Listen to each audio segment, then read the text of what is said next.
Ladies and gentlemen, good morning. We're going to start our conference today. Assalamualaikum warahmatullahi wabarakatuh. Waalaikumsalam warahmatullahi wabarakatuh. Salam sehat, salam unggul, dan salam sejahtera untuk kita semua. Ladies and gentlemen, distinguished guests, researchers, and scholars from around the world, good morning and welcome to the first International Conference on Multidisciplinary Research and Innovation 2026. Our event today is the masterpiece of LPPM Universitas Ngudi Waluyo. We are delighted to welcome distinguished speakers and participants from various institutions and countries joining us through this virtual platform. I'm Dewi Rosnita Hardiani, and it is a great honor for me to serve you as Master of Ceremony today. This year's conference is held under the theme Integrating Multidisciplinary Research for Achieving Sustainable Development Goals. And now we would like to greet our honorable speakers. The keynote speakers, the first one is Dr. Nars Priyanto MKep SPKep MB, the chairman of LPPM Universitas Ngudi Waluyo. And the second keynote speaker is Professor Dr. Subiantoro M. Hum, Director of Universitas Ngudi Waluyo. And I would like also to welcome our invited speakers. The first one is Professor Dr. Anis Malik Toha, PhD from Unisa, Brunei Darussalam. Professor Elkin Gasimov, PhD, Moscow City University, Samara Campus. Professor Tatiana Suplicy Barbosa, PhD, Unifil University, Brazil. Professor Dr. Susewa Wichaykul, PhD, from Boro Marojani College, Thailand. And Dr. Rakib Chowdhury, PhD, from Monash University, Australia. We warmly welcome our speakers who are joining the event virtually. Ladies and gentlemen, before we begin, allow me to guide you through today's program. First is opening ceremony. Second, opening remarks. Third, keynote speech. Fourth, main session. And the last one is closing. Let us now proceed to the opening ceremony, and we will listen to the Indonesian national anthem, Indonesia Raya, followed by Mars Universitas Ngudi Waluyo. We kindly invite all participants to remain seated and ensure that your microphone is muted throughout the performance. Ladies and gentlemen, Indonesia Raya and Mars Universitas Ngudi Waluyo.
Thank you. And now we will continue with the next item of today's agenda. In order to proceed the event well, let us begin with a prayer which will be led by Mr. Aristianto, SSI MPD. To Mr. Aristianto, time is yours. Bismillahirrahmanirrahim. Assalamualaikum warahmatullahi wabarakatuh.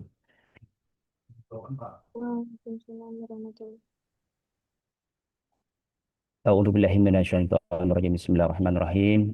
Allahumma shalli wa sallim ala sayyidina Muhammadin wa ala alihi wa sahbihi wa barik wa sallim ajmain. Alhamdulillahi rabbil alamin. Hamdan dzakirin, hamdan syakirin, hamdan na'imin.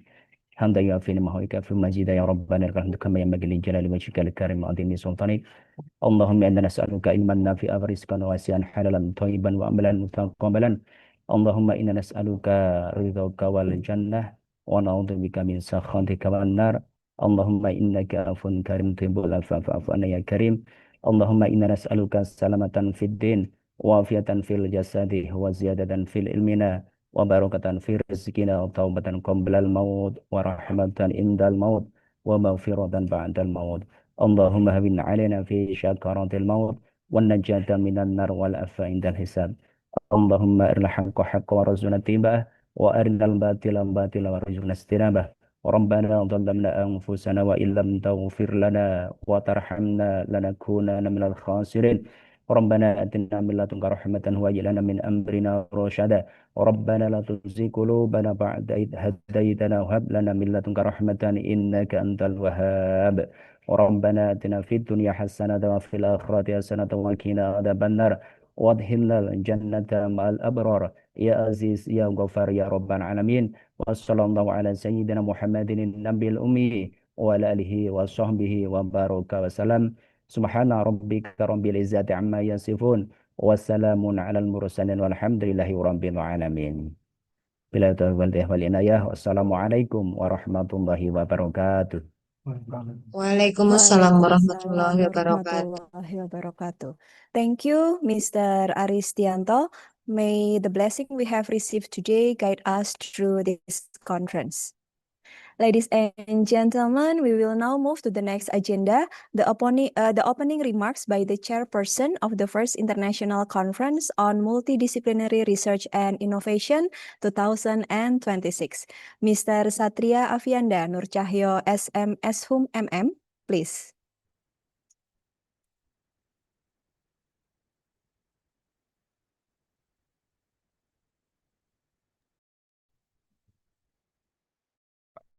Bismillahirrahmanirrahim. Assalamualaikum warahmatullahi wabarakatuh. Waalaikumsalam warahmatullahi Alhamdulillahirrahmanirrahim. wabarakatuh. Wassalamu ala asrofil ambiya mursalin. Sayyidina jema'in amma ba'du. Rabbi shrah li sadri wa yassir amri wahlul 'uqdatam min lisani yafqahu qawli. Amin.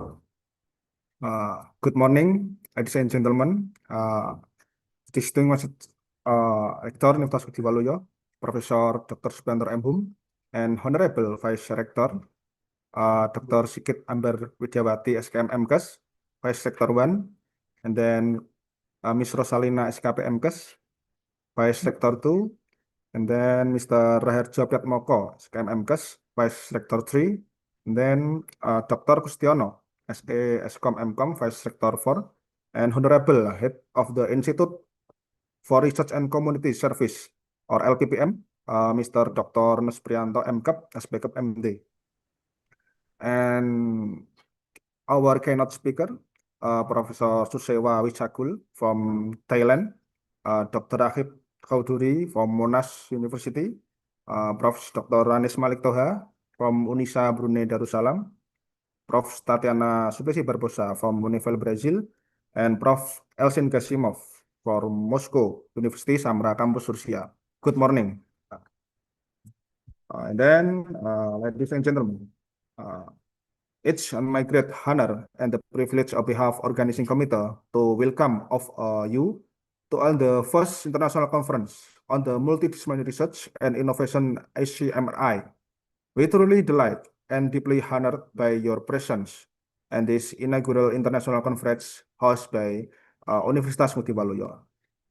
In the theme in the conference, the integrating health, economics, law, humanities, and education technologies reflects we will understanding that the world must pressing challenge require integrate about multidisciplinary approach. And then whether we discuss public health, digital information, and sustainable economic development.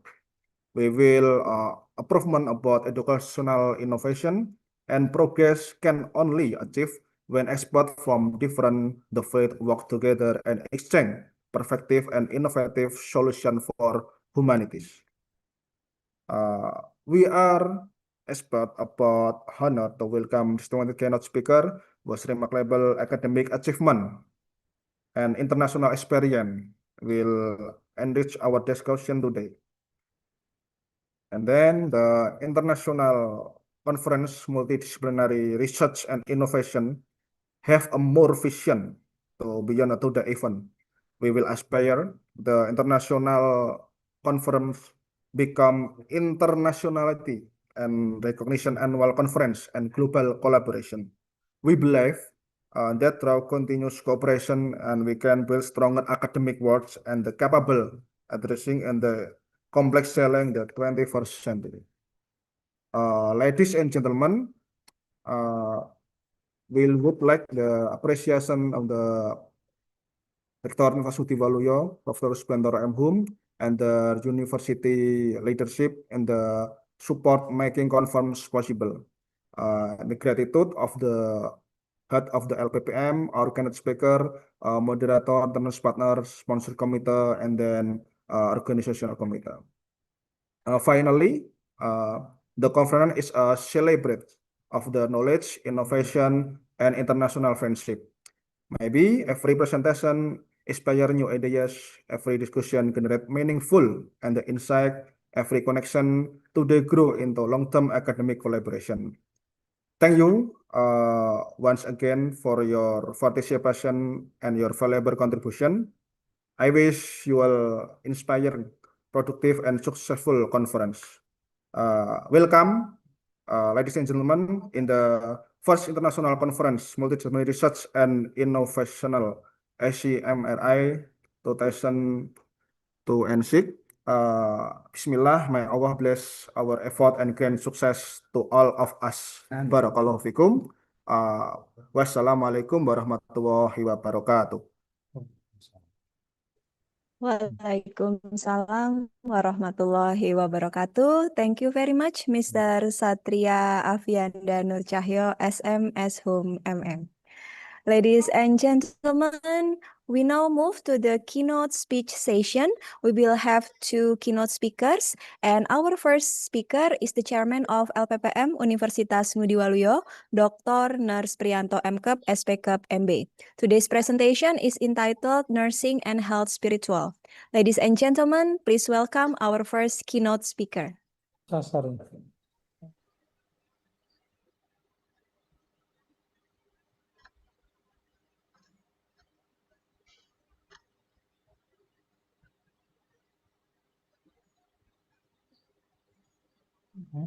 Ini saya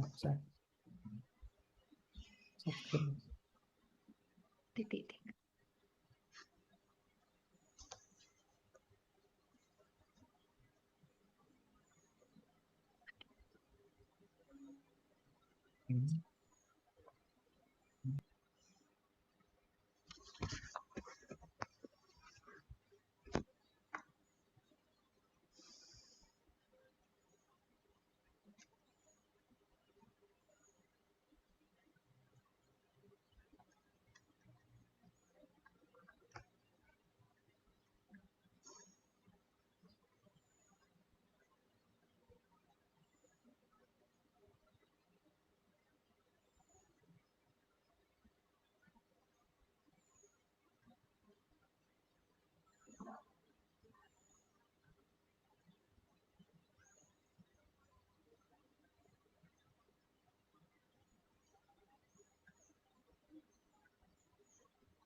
Okay, I'm sorry, ladies and gentlemen, we're having a little technical problem. Please wait for a while.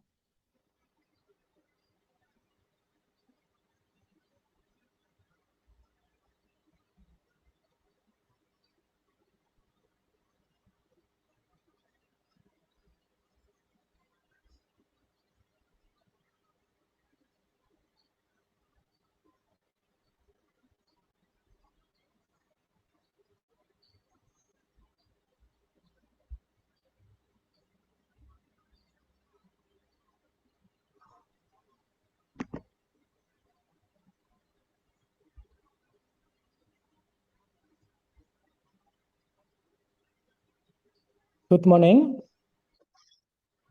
distinguished guests, ladies and gentlemen. It is a tremendous honor to be here at the ICMRI 2026 event organized by Ngudi Waluyo University. Mohon izin, Bapak Ibu sekalian, saya buka. Bismillahirrahmanirrahim. Assalamualaikum warahmatullahi wabarakatuh. Waalaikumsalam. Sepertinya kalau tidak ada pantun kurang segar. Sarapan nasi kuning di Ungaran pagi-pagi. Ketemu para pakar hebat dari 6 negeri. Mari semangat berinovasi demi SDGs sejati. Peneliti dan pengabdi UNW siap jadi aktor strategis di bumi. Amin. Before we discuss this topic further, I would like to express my respect and gratitude to Honorable Rector of Ngudi Waluyo University, guest speaker from 6 different countries who have brought a diverse range, a global perspective to this forum.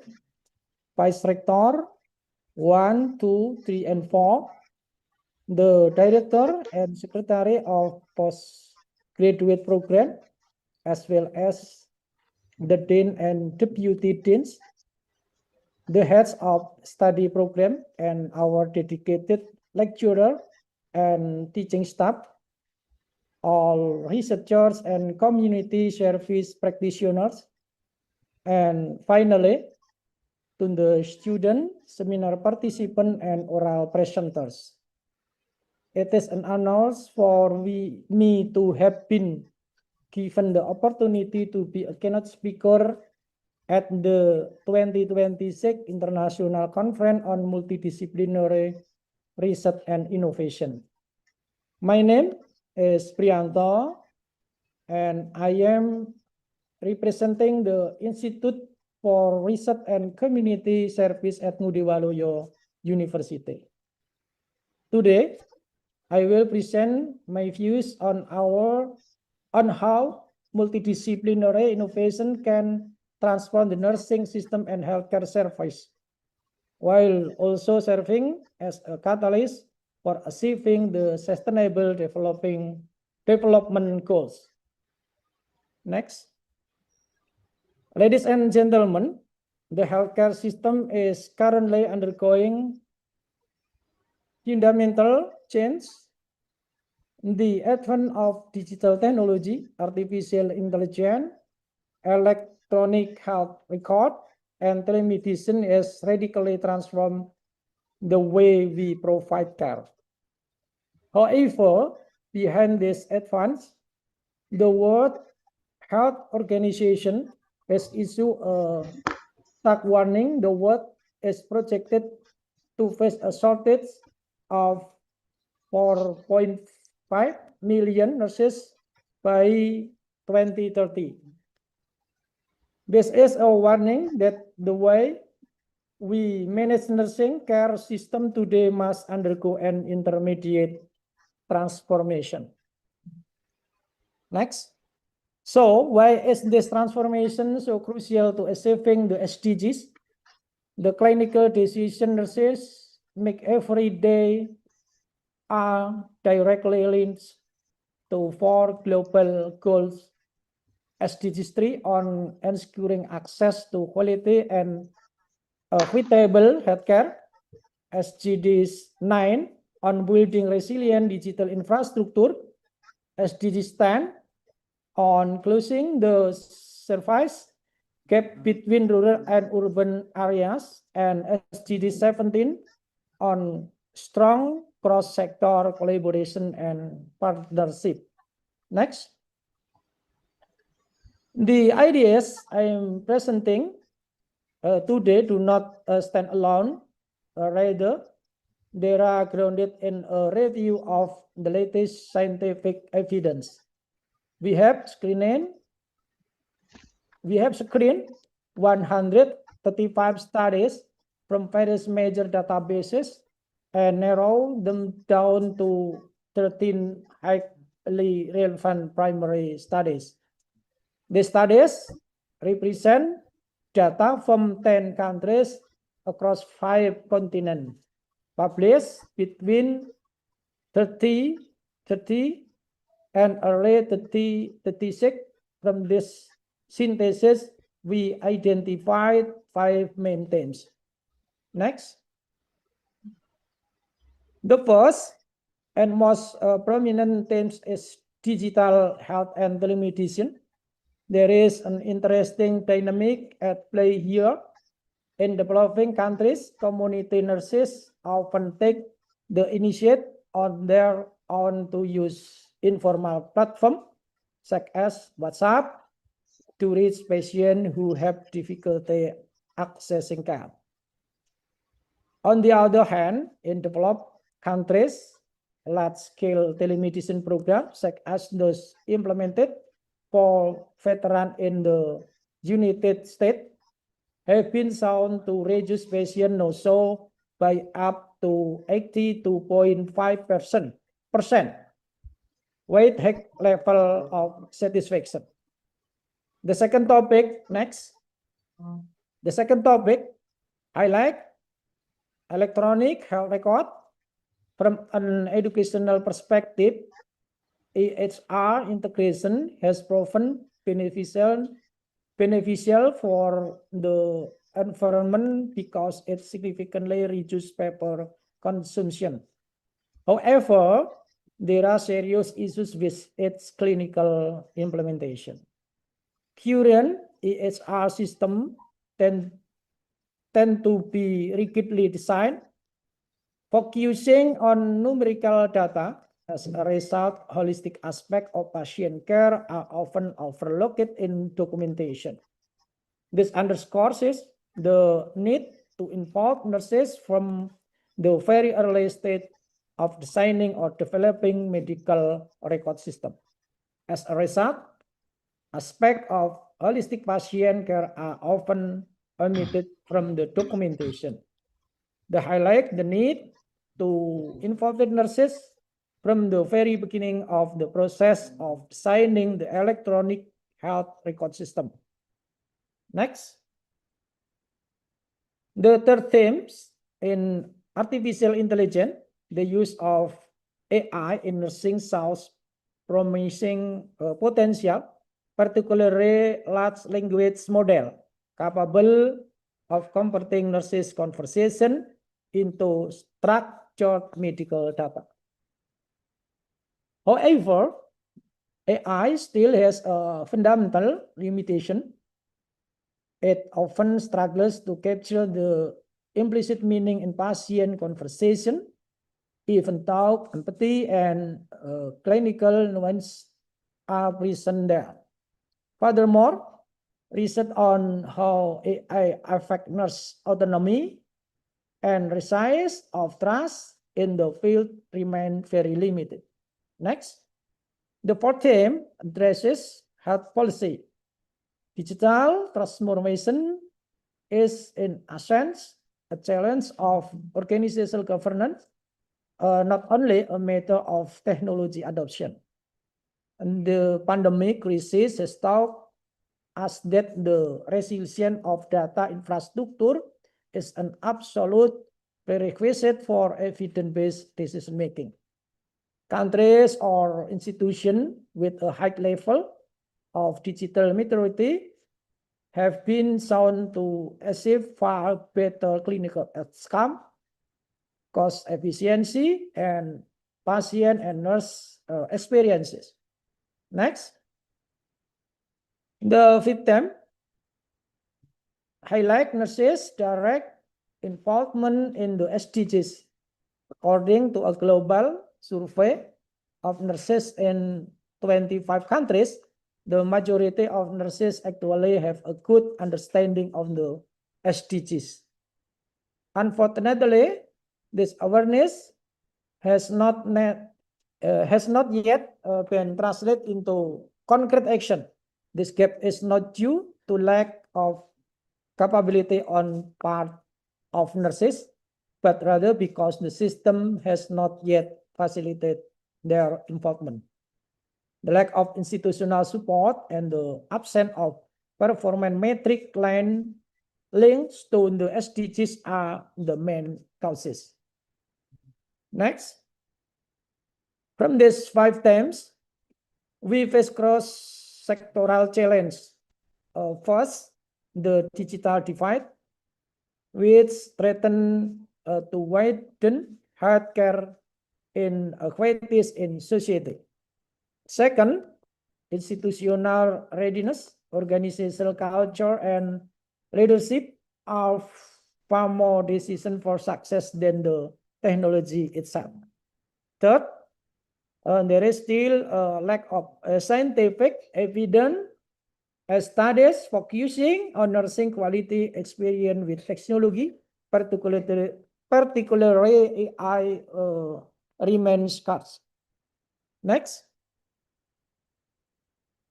To address these challenges, we need a multidisciplinary approach that bring together nursing public policy, health economic, and education.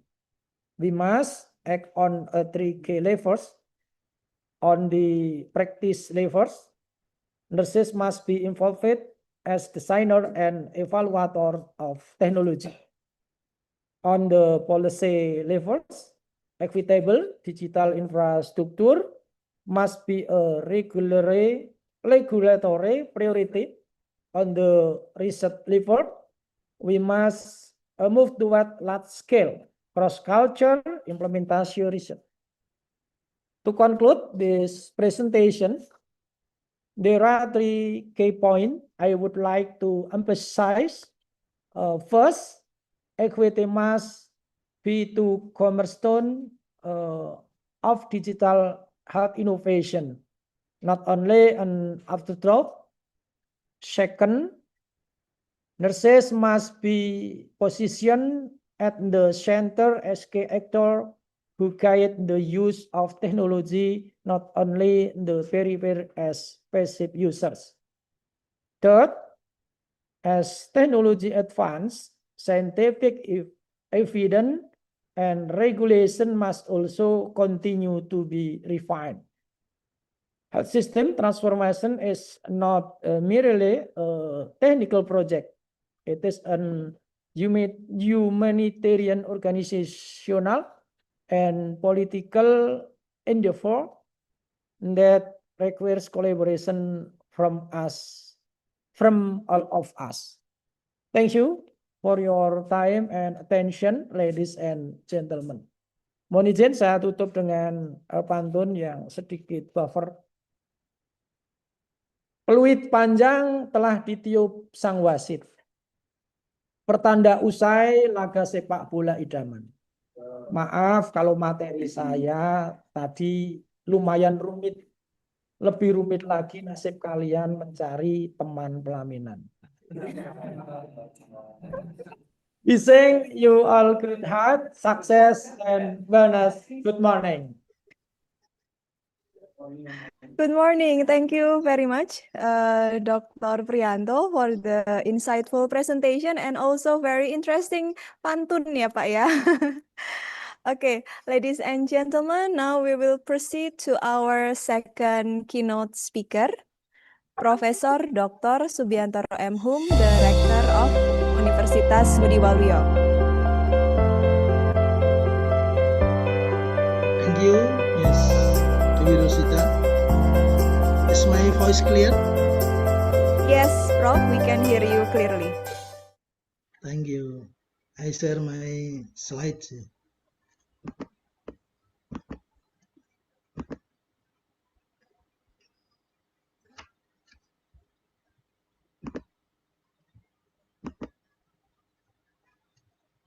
Bismillahirrahmanirrahim. Assalamualaikum warahmatullahi wabarakatuh. Waalaikumsalam Good day. warahmatullahi wabarakatuh. Good day and warm greeting to everyone person. Honorable guests, leaders, fellow academic, and all distinguished attendees, let us first express our gratitude and to the Almighty God, for by His grace and blessing we are able to gather here today. On this occasion, allow me to present my title, Integrating Cross-Culture and Psycholinguistic Innovation for Sustainable Humanism. Ladies and gentlemen, this is era of globalization, geographical and time boundaries are becoming increasingly blurred. Interaction among people from diverse cultural backgrounds has become inevitable. Yet, alongside this essay connection, we also face challenges, misunderstanding, differing interpretation of meaning, and even social tension root in differing worldviews. Language is far more than just sound or written symbol.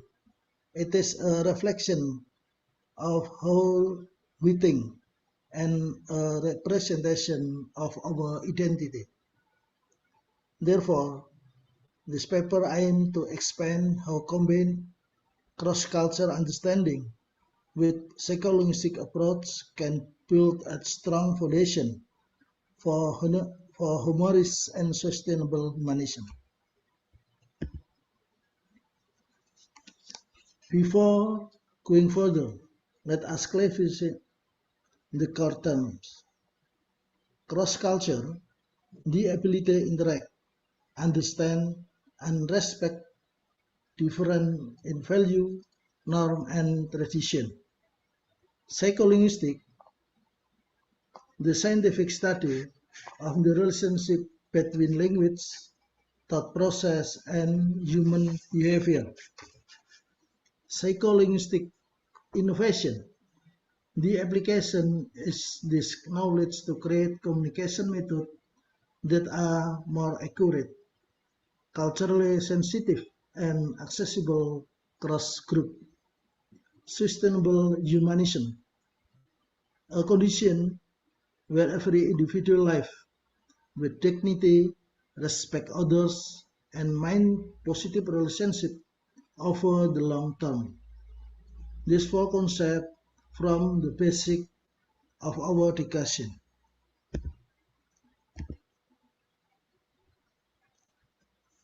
Ladies and gentlemen, this is a fundamental perspective starting the language shape our perception of the world. After referring to as linguistic relativity hypothesis. For example, concepts such as togetherness and respect often do not have aspect equivalent in terminating cross different languages and cultures. This is a psycholinguistic play as role. It helps us recognize the differing interpretation are not mistake, but rather reflection on distinct cultural background and ways of thinking. By understanding this connection, we begin to pave the way for more thoughtful and meaningful communication. So, how does this work practice? Psycholinguistic innovation is spread through several applications. Cultural sensitive culture-sensitive communication, adjusting our style expression so that it respects and does not often the values of others. Contextual language learning, teaching language together with its culture values, not just grammar and vocabulary. Inclusive message design, avoiding biased linguistic and ensuring the core message is connected equality. Mediation of misunderstanding, identifying the root of differing interpretation before the escape to conflict. These are practiced to reduce social distance between groups.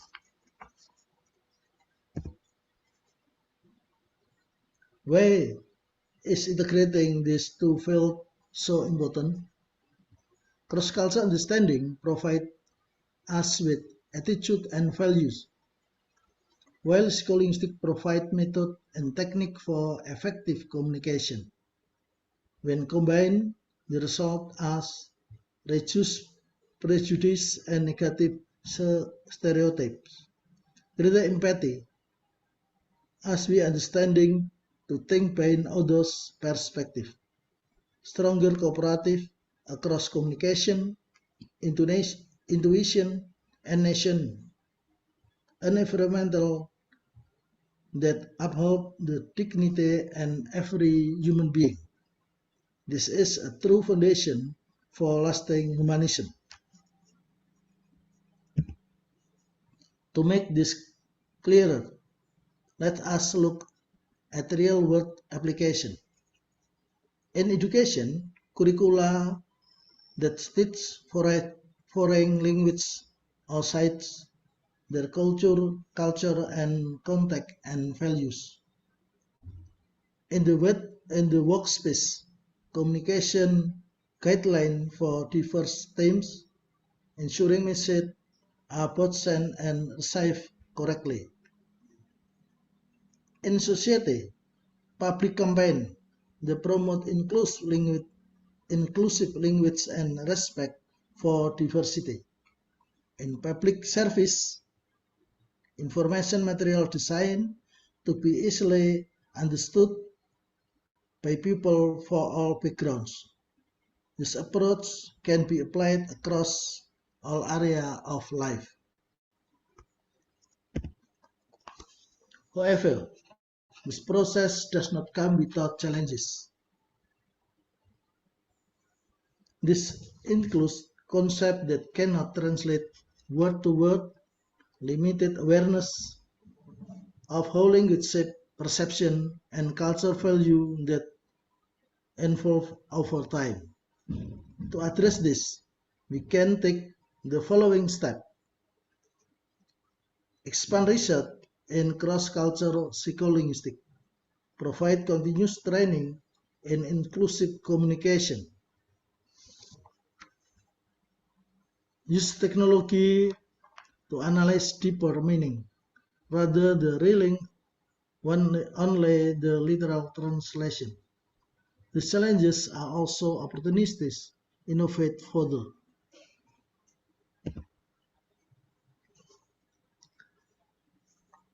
Bapak Ibu yang saya hormati,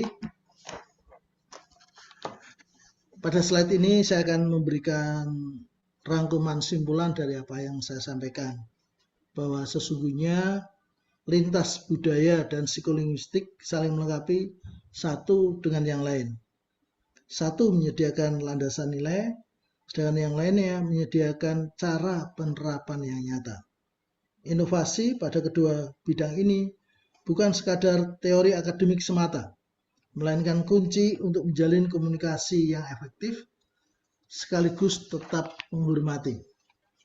Dengan mengintegrasikan budaya dan keduanya tentunya, kita akan membuka jalan yang jelas menuju masyarakat yang damai, adil, serta senantiasa memegang teguh humanisme berkelanjutan. Masa depan kita bersama akan semakin cerah apabila kita menggunakan bahasa sebagai sarana untuk menyatukan, bukan sarana untuk memecah belah yang terjadi selama ini. Banyak ujaran kebencian, banyak berita-berita hoax, bahkan pemakaian bahasa yang merusak kesatuan dan persatuan bangsa. That brings us to the end of my presentation. I apologize for any shortcoming in my delivery. Thank you very much for your attention.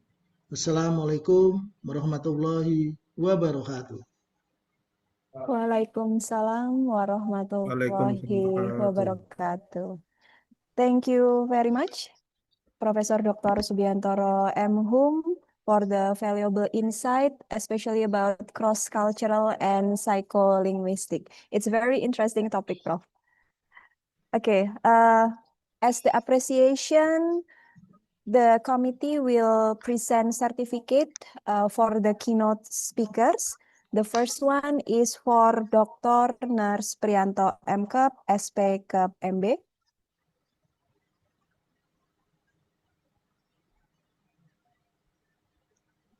This is the token appreciation from the committee of ICMRI 2026.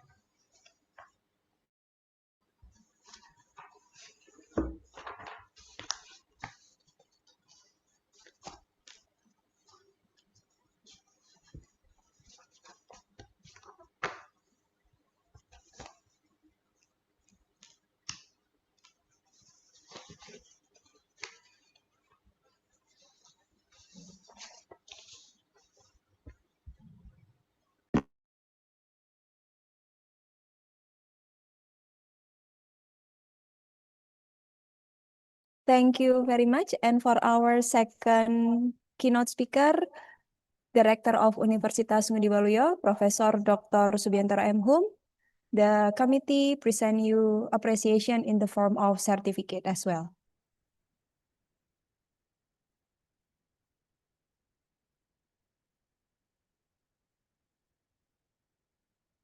Thank you very much, our distinguished keynote speakers, for sharing their expertise, valuable insight, and inspiring contribution to the success of the first ICMRI 2026. Distinguished guests, ladies and gentlemen, before we proceed to the next agenda, we would like to invite all of you to join the virtual photo group session. This photo session is intended to document our collaboration and togetherness today. May I kindly request all participants to please turn on your cameras and ensure your beautiful smiles ready. Okay, we would like to ask the IT team to do the screenshot.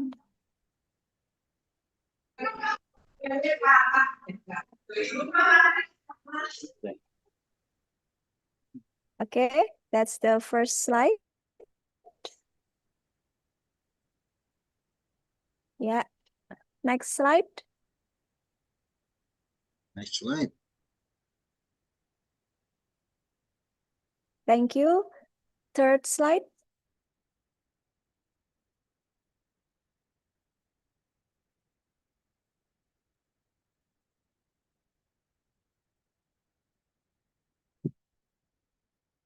Okay. Okay, finish. Thank you very much, everyone, for your wonderful smiles and participation. We will proceed with our next agenda. Ladies and gentlemen, this is the very moment that we have been waiting for, the plenary session. To lead the discussion, we will have Mr. Muhammad Rizky Adi Pratama, SPD MPD, as the moderator. Mr. Rizky is one of the English lecturers in English Literature program of Universitas Ngudi Waluyo. Okay, Mr. Rizky, time is yours. Thank you very much, Ms. Hadiani. Am I audible? Yes, very clear. All right, thank you very much. Assalamualaikum warahmatullahi wabarakatuh. Waalaikumsalam warahmatullahi wabarakatuh. Good morning, ladies and gentlemen, distinguished guests, respected speakers, colleagues, and participants. I'm Muhammad Rizky Pratama. It's truly an honor for me to lead today's discussion on behalf of the organizing committee. It's my great pleasure to welcome you to this international conference titled the First International Conference on Multidisciplinary Research and Innovation 2026, held by the Institute for Research and Community Service, Universitas Ngudi Waluyo. Thank you for joining us today and for being part of this important academic work. Today's session is particularly special as we are honored to have with us several distinguished invited speakers who have made significant contributions to their respective fields. Their expertise and insights will greatly enrich our discussion and understanding of today's theme, integrating health, economics, law, humanities, education, and technologies. Ladies and gentlemen, it is now my honor to introduce our first invited speaker, Associate Professor Dr. Anis Malik Toha, PhD. Good morning, Prof. Anis. Can you hear me? Good morning. All right. Okay, thank you very much for joining our international conference. All right, ladies and gentlemen, before we proceed to the presentation, please allow me to read some essential information about Dr. Anis. Associate Professor Dr. Anis Malik Toha, PhD, is an Associate Professor from Faculty of Islamic Development Management, University Islam Sultan Sharif Ali, Brunei Darussalam. His research interests lie in various aspects of comparative religion, philosophy of religion, Islam and religious pluralism. In this opportunity, Dr. Anis is going to deliver a presentation concerned with Islamic economic integration for sustainable and equitable development. We kindly remind our participants that there will be a question and answer at the end of all the presentations from all the speakers. Please feel free to note down your question during the session. You may write down your question in the chat box, or later on you can directly deliver the question by turning on your microphone. Distinguished guests, ladies and gentlemen, without further ado, I'd like to invite Dr. Anis to begin his presentation. 15 minutes, Prof, for the presentation. And later on, please allow me to remind you when it has come to 2 minutes remind. Okay, Dr. Anis, the floor is yours.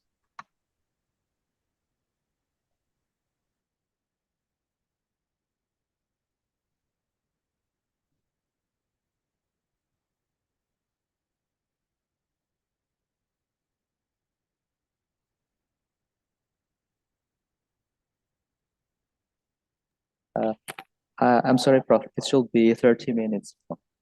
Sorry. Oh, okay. Yeah, 30 minutes for presentation. Thank you. All right. أعوذ بالله من الشيطان الرجيم بسم الله الرحمن الرحيم الحمد لله رب العالمين والعاقبة للمتقين ولا عدوان إلا على الظالمين أشهد أن لا إله إلا الله وأشهد أن سيدنا محمدا عبده ورسوله وصفيه من خلقه وخليله اللهم صل وسلم على حبيبنا وشفيعنا وقرة أعيننا سيدنا محمد وعلى آله وأصحابه أجمعين رب اشرح لي صدري ويسر لي أمري واحلل عقدة من لساني يفقه قولي أما بعد. Distinguished Chair, Mr. Muhammad Rizki, Honorable Rector of Ngudi Waluyo, Universitas Ngudi Waluyo, Professor Dr. Subiantoro, respected Chairman of this international conference, Mr. Satria Vianda, dear respected speakers, colleagues, presenters, ladies and gentlemen, brothers and sisters, Assalamualaikum warahmatullahi ta'ala wabarakatuh. Waalaikumsalam. Waalaikumsalam warahmatullahi wabarakatuh. It is indeed a great honor to join you at the fourth International Conference on Multidisciplinary Research and Innovation ICMRI 2026. The conference theme, Integrating Health, Economics, Law, Humanities, Education, and Technologies, captures one of the defining challenges of our time. Despite remarkable and advances, the remarkable advances in science, technology, and economics, humanity continues to face inequality, environmental degradation, institutional distrust, and ethical uncertainty. This raises a fundamental question. What has progress, or why has progress not always produced sustainable and equitable development? Today, I would like to suggest that the answer lies in one word, that is fragmentation. And I would like to propose that the Islamic intellectual tradition offers an integrated response through Tawheed, Ta'deeb, Maqasid al-Sharia, ethical governance, and green leadership.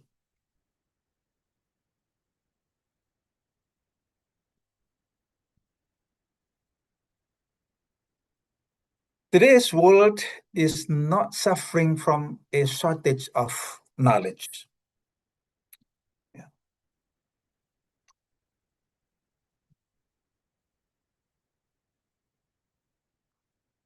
So today's world is not suffering from a shortage of knowledge. Rather, it suffers from fragmented knowledge.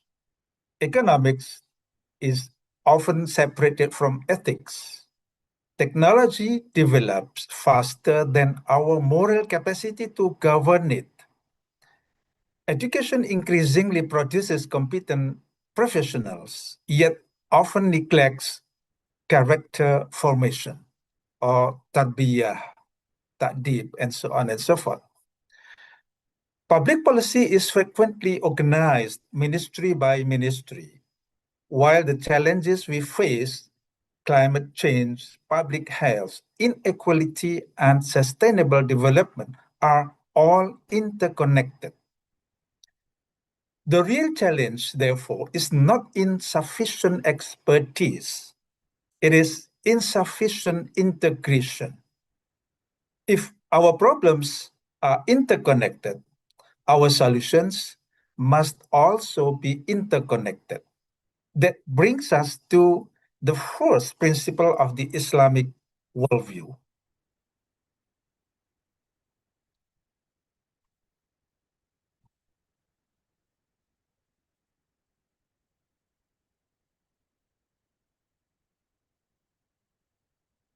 The first principle is Tawheed.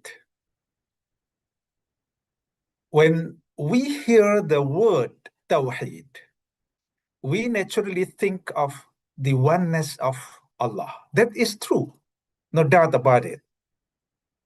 But as Professor Ismail Al-Faruqi in his book At-Tawheed reminds us, Tawheed is also the principle that unifies reality, knowledge, ethics, and civilization.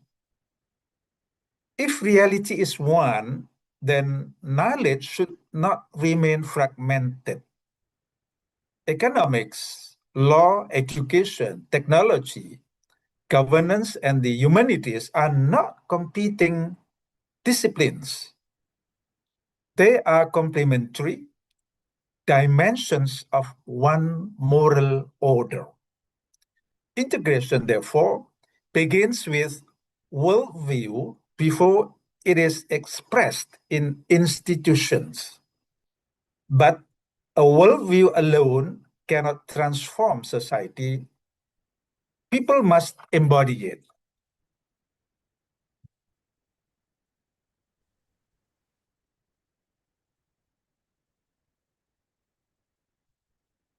This brings us So this slide, that is ta'deep, forming the ethical human being. Yeah. This ta'deep is based on what has been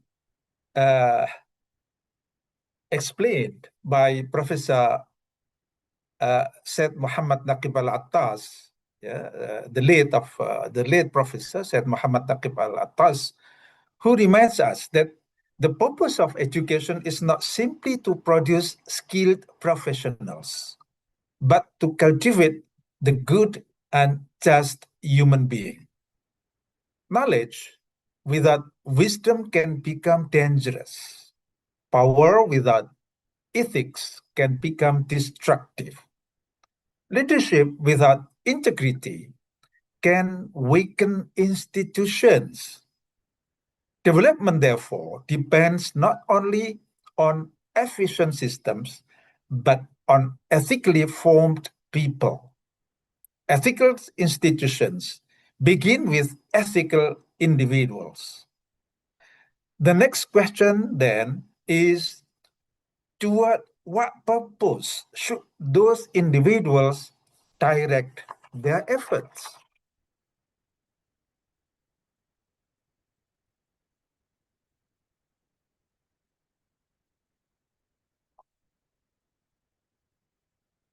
Here, brothers and sisters, the Maqasid al-Sharia, a civilizational framework. And this is the answer provided by Maqasid al-Sharia. Rather than viewing Maqasid al-Sharia only as the objectives of Islamic law, one of the contemporary Muslim scholar, Mazin Hashim, invites us to understand them as a civilizational framework. Justice, human dignity, public welfare, stewardship, balanced development. These are not isolated values.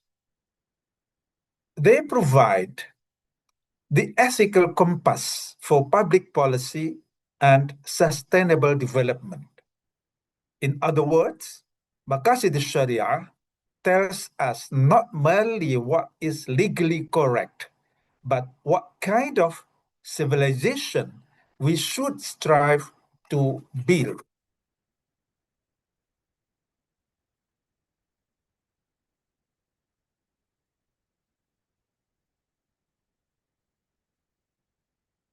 In this slide, brothers and sisters, we come to the main, I think, thesis of this presentation. So allow me now to present the central idea of today's keynote. This framework begins with Tawheed, which provides the worldview. It continues with Ta'deeb, the human formation, Tarbiyah, which forms ethical human beings. It is guided by Maqasid, which defines the higher purposes of development. Only then do we arrive at Islamic economic integration. Here, Islamic finance, zakat, waqf, the halal industry, education, technology, and the real economy are understood as one integrated ecosystem, not isolated sectors. This ecosystem requires ethical governance to coordinate institutions and green leadership to inspire long-term stewardship, long-term stewardship and responsibility. When these elements work together, the outcome is not merely economic growth. It is sustainable and equitable development. This, I would like to suggest, is one possible framework for translating Islamic ethical principles into national development.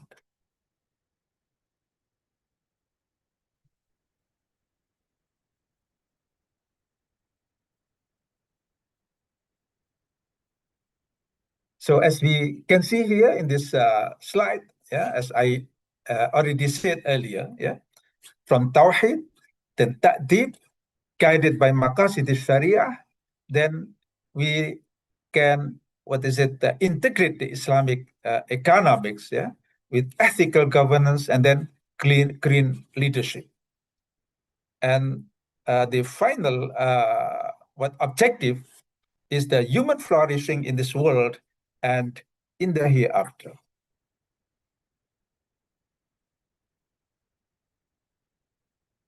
Ladies and gentlemen, brothers and sisters,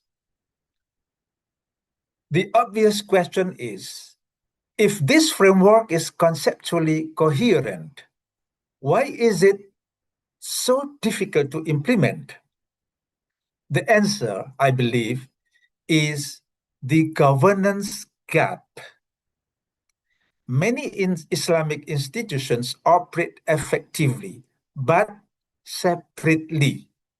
Islamic finance, separate from zakat, separate from waqf, separate from halal industries, education, public policies, and so on and so forth. Too often, they remain under different ministries and different strategic priorities. So the challenge is, therefore, not institutional absence. It is institutional fragmentation. We repeat here, as what I presented earlier. That's about fragmentation. And here is institutional fragmentation. Integration requires governance that creates coordination, accountability, and a shared developmental vision.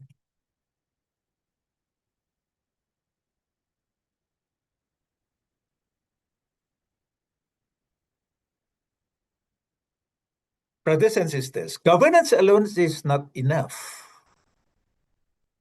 Institutions require leaders. From an Islamic perspective, leadership is not ownership. It is khilafah, stewardship. It is amanah, a trust. Green leadership combines ethical integrity, systems thinking, long-term responsibility, and service to the common good. In other words, governance provides the structure. Leadership provides the moral energy that transforms institutions into instruments of sustainable development.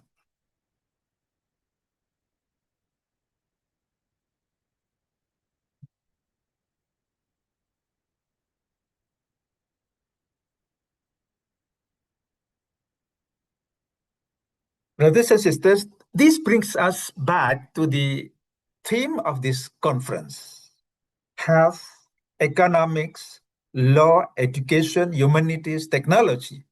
These are not separate agendas. Each contributes to human flourishing.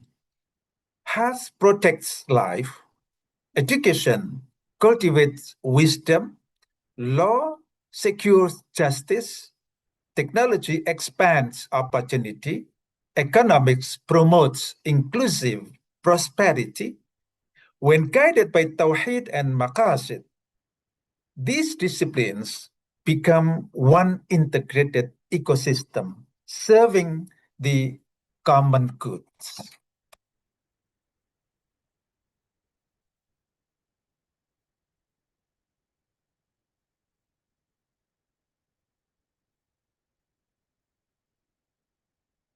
Brothers and sisters, if I may conclude with 4 practical recommendations. First, strengthen national coordination across Islamic finance, halal industries, education, and public policy. Second, develop digital governance that enhances transparency, accountability, and maqasid-based impact assessment. Third, invest in leadership development rooted in ethics, stewardship, and sustainability. Finally, encourage interdisciplinary research to refine and empirically test this framework. Ideas become meaningful only when translated into institutions and practice.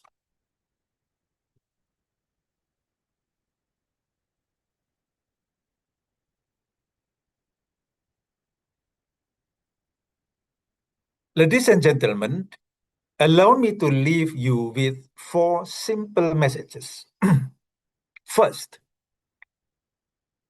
the principal challenge of contemporary development is fragmentation. Second, Islamic economics should be understood as part of a broader civilizational project, not merely as an alternative financial system. Third, ethical governance and green leadership are indispensable for translating principles into practice. Finally, I have proposed the integrated maqasid-based development framework as one possible platform for future scholarship, public policy, and multidisciplinary collaboration. This may be an alternative of what has been explained in depth by the rector, Professor Subiantara before.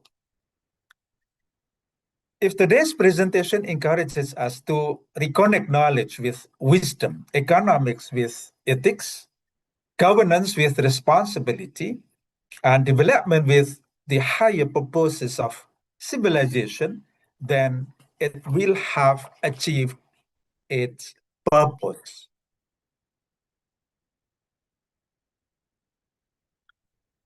So, ladies and gentlemen, thank you very much. Allow me to conclude with the Quranic reminder that has inspired the spirit of this presentation.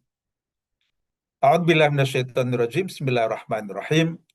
Innallaha ya'muru bil adli wal ihsan wa ita'i dzil qurba wa yanha 'anil fahsya'i wal munkari wal baghi ya'izukum la'allakum tadhakkarun.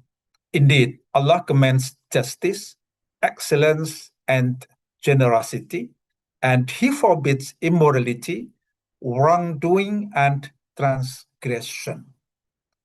Quran 16 ayat 90.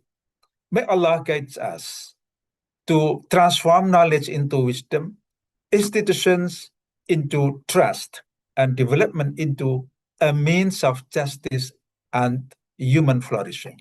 Thank you very much.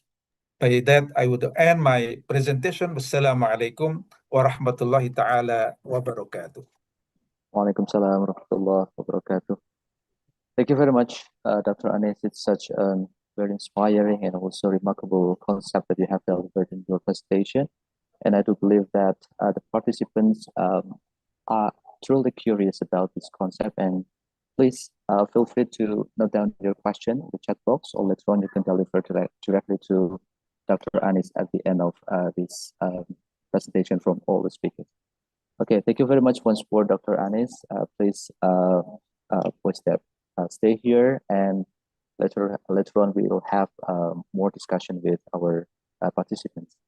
Okay, ladies and gentlemen, so now let's proceed to the second invited speaker. It's my honor to introduce Professor Alcin Kashimov, PhD. Good morning, Prof. Kashimov. Can you hear me, Prof. Kashimov?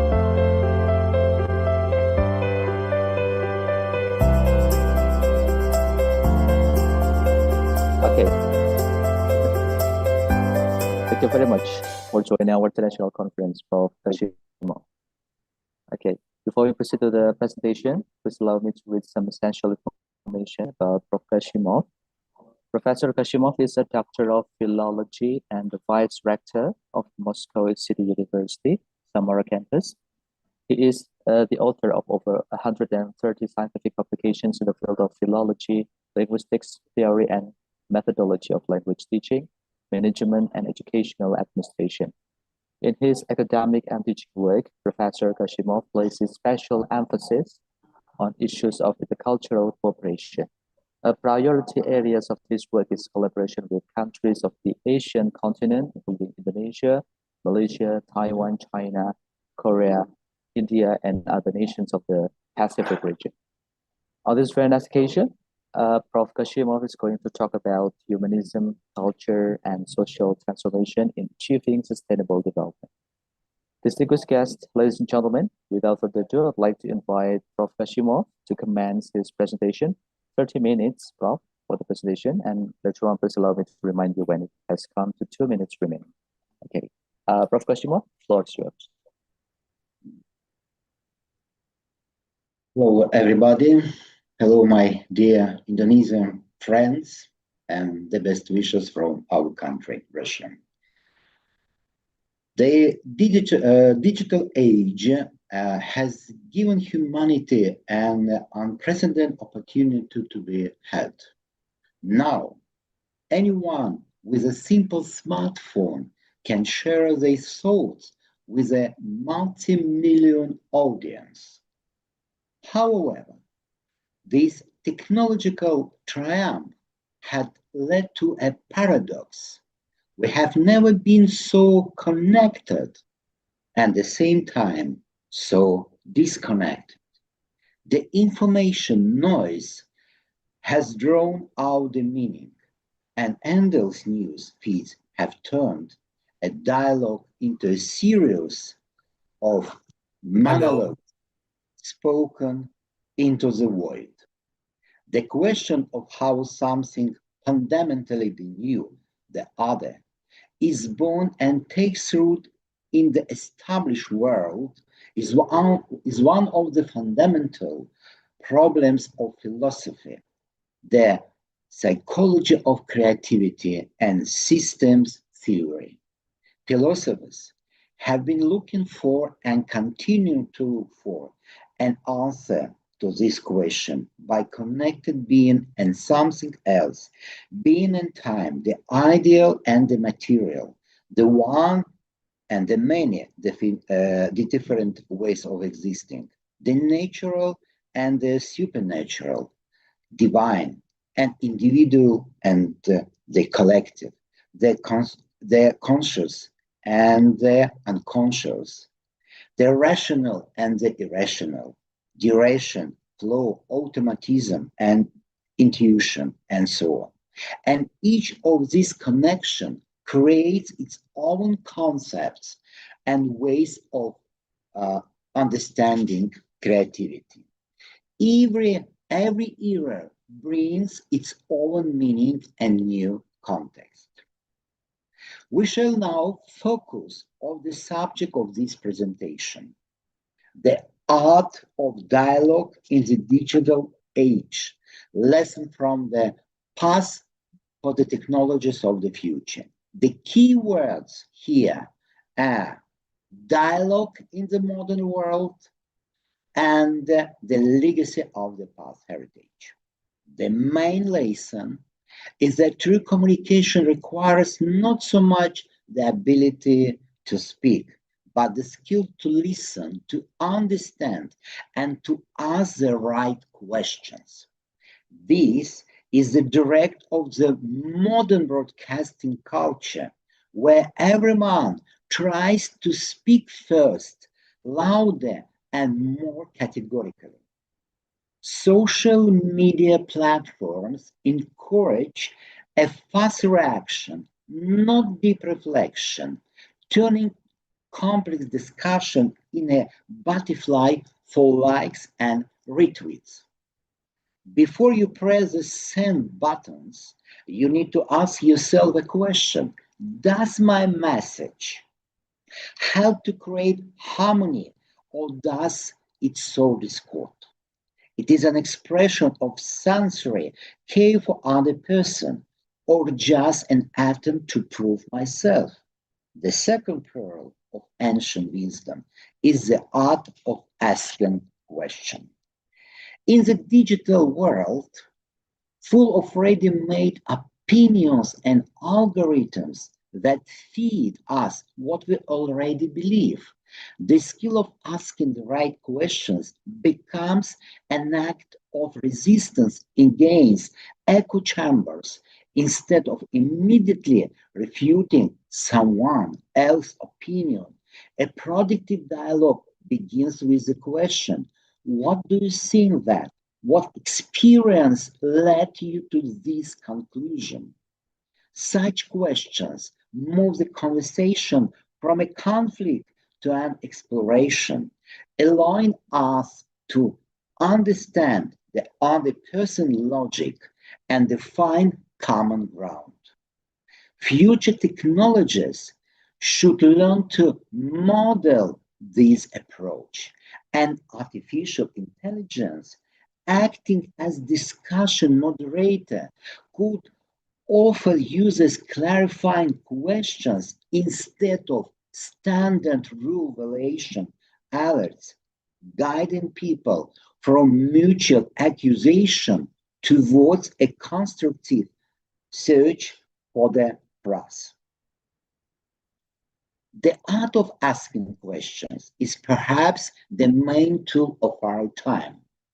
In the digital age, this skill becomes not just useful, but priceless. The modern student is flooded with information from the internet.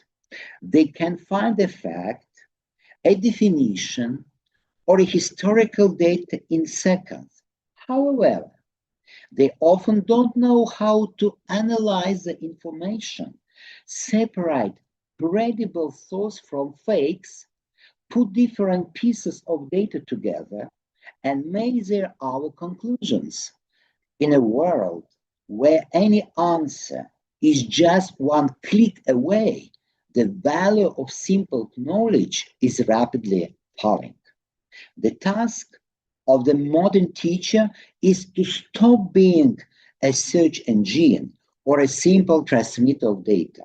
The new role is to become that very Polaris, the Chinese tradition, the pole star by Tao, around which all the others rotate, the unmoving center around which student souls revolve. The teacher-mentor sets the direction, helps navigate the information course, and teacher how to ask the right questions. It is the question, not the answer, that becomes the starting point for critical thinking.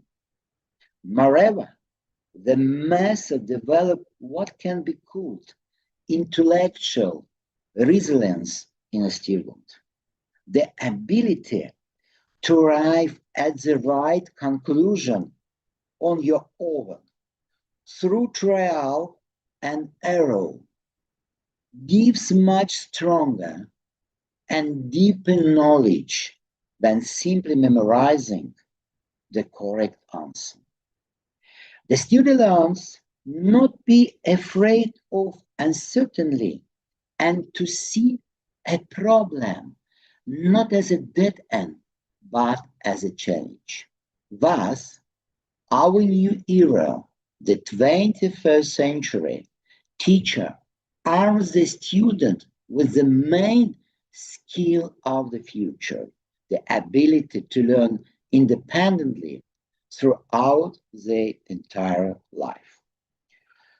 You are preparing a lesson on a complex or potentially boring topic. For example, the laws of thermodynamics in physics, or for example, we say about any languages, the syntactic analysis of a sentence. Your goal is not to explain the material, but to spark a burning interest. come up with one or two open-ended, provocative questions to start the lesson and engage the class in a dialogue.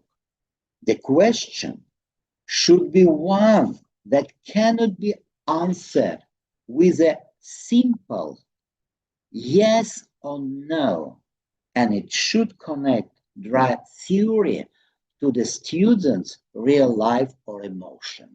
For example, you see in my slide the question, why is that when you take a pack of frozen dumplings, for example, yes, it's very simple question, or cutlets out of the freezer and they are stuck together in our icy block, it's almost impossible to separate them until they thaw.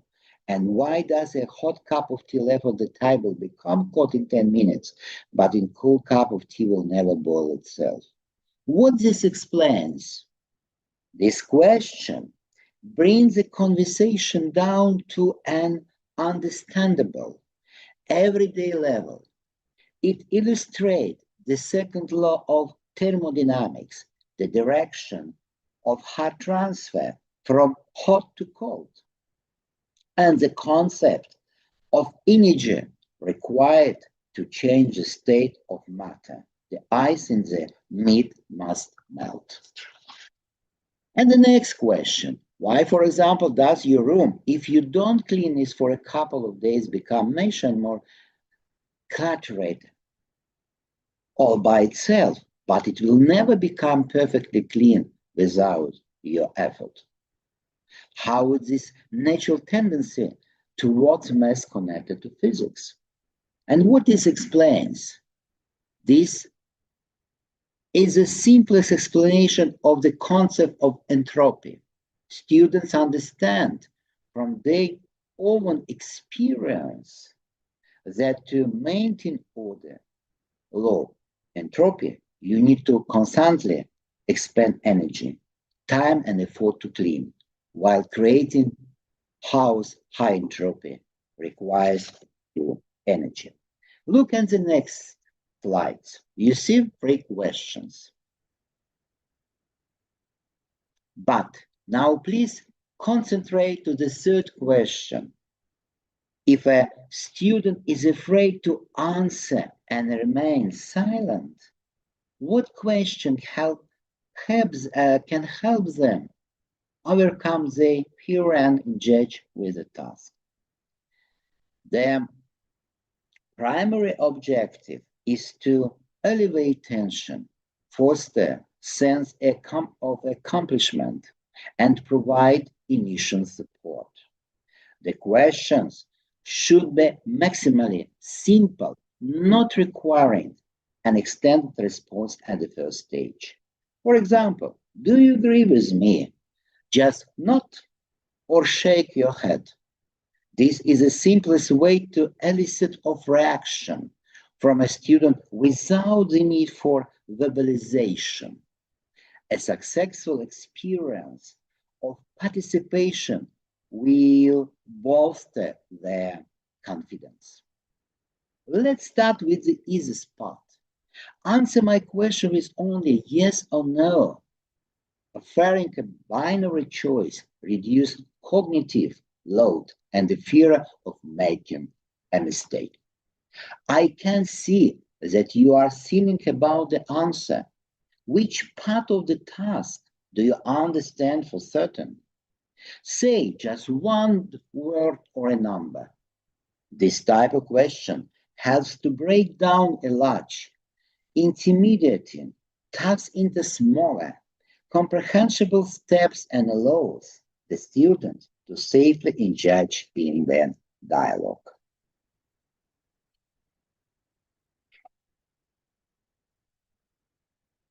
And of course, you see the very interesting sentences and phrase from the ancient that Confucius concentrate. And of course, the main question in our world, what would you do differently knowing what you now No. And I have one question that I try to answer. If we say about what would you differently, what do you know? Of course, this typical answer, this question shift the focus from catalysm to agency, the capacity to act, analyzing past communicative errors reveals blind spots in personality. When designing future interaction, interfaces and protocols, develops CAN-M tools for such self-reflection, helping users learn from their own interaction experience rather than repeating the same scenarios of addressing or misunderstanding. I'm very glad to take part in your conference. And today I try to give my ideas about where we live, what in the world we live. And of course, as I say in the beginning of my speech, we should listen and we should speak in, but we should ask right the questions. Thank you very much, and have a nice day for us. Okay, thank you very much, Prof. Kashimov, for the crystal clear presentation. Okay, I do believe that participants are going to have such very many questions for this presentation, and let's run and have a further discussion about this topic. Thank you very much, Prof. Kashimov, once more. Ladies and gentlemen, distinguished guests, let's proceed to the next invited speaker. It's now my honor to introduce Assistant Professor Sushiwa Wichaikul, RN, MSN, PhD. Good morning, Dr. Wichaikul. Yes. Okay. Can you hear me? Yeah, you're audible. Thank you. Thank you very much My for time joining. already? Yeah. Please allow me to introduce you first to the participants, Dr. Okay, thank you very much for joining our international conference, Dr. Wichaikul. Before we proceed to the presentation, please allow me to read some important information about Dr. Wichaikul. Dr. Wichaikul is an experienced lecturer in the pediatric area, nursing informatics, transplantation, infection control, and research studies at Boromara Jonani Noparat Fajira Nursing College. She also currently serves as the director of Boromara Jonani Noparat Fajira Nursing College. She completed her PhD in pediatric nursing from the Montfort University, United Kingdom, in 2011. Distinguished guests, ladies and gentlemen, I would like to invite, without further ado, Dr. Wichaikul to commence her presentation entitled Integrating Nursing Science and Digital Health Innovation for Sustainable Healthcare Systems. Okay, Dr. Wichaikul, 30 minutes for presentation. And later on, I would like to remind you to, if the time has come to 2 minutes remaining. Thank you. Yeah, thank you. Good morning. Selamat pagi. Distinguished guests, colleagues, ladies and gentlemen. I'm Sushiwa Wichaikul from Barom Rajani College of Nursing, Faculty of Nursing, Prabarom Rajanuk Institute, where is the largest healthcare workforce, which contribute the healthcare workers for the Ministry of Public Health. It is a great honor to represent Thailand today, and we stand at the remarkable moment in healthcare history. And we also responsible for the SDG 3, 4, 5, 10, and 17 as the first speaker. I heard that you talk about the SDG where you are responsible for, and we also do like that, and also thinks about to make it sustainability. And for my talk today, related to my expertise as well. Let's imagine child living hundreds of kilometers away from the nearest tertiary hospital, and she has just received a liver transplant 30 years ago. Her only options was repeated hospital visit. Today, her nurse visits her every day without leaving the hospital. This is not science fiction. This is happening now, and nurses are making it possible. So in my talk, we'll go through this one, and I think for the first speaker talk about the imperative to do more or less, and about the currently the World Health Challenge now that we all challenge in aging society, chronic disease, workforce shortage, increased healthcare costs, and also health inequities. And WHO estimate that the world will face the shortage in nearly 10 million healthcare workers by 2030. So let's think about that. And nursing science is the foundations. Do you agree that? In my view, I think it's in with technologies, but I think I believe it's begin with nursing science. It's like technology can collect data to like a compassionate care. Do you agree with me? Yes, madam. So, yes, it can be seen that the digital technologies are not replacing nurses. They are extended nurses' eyes, ears, hands, and clinical judgment, enabling them to reach further, respond faster, and care more effectively than ever before. And this is rich and rapidly evolving, offering nurse powerful new tools to enhance every dimension, clinical judgment, compassion of caring, community, and ethics. So I think you will agree with me. It's like, okay, let's go to the Thailand digital health journey. Thailand has demonstrated to the world that this model truly works. And today, approximately 99.6% of Thai population is covered under the universal health coverage. We call like a 30 baht or gold card for Thai people, that you can hold on one card and go to the healthcare.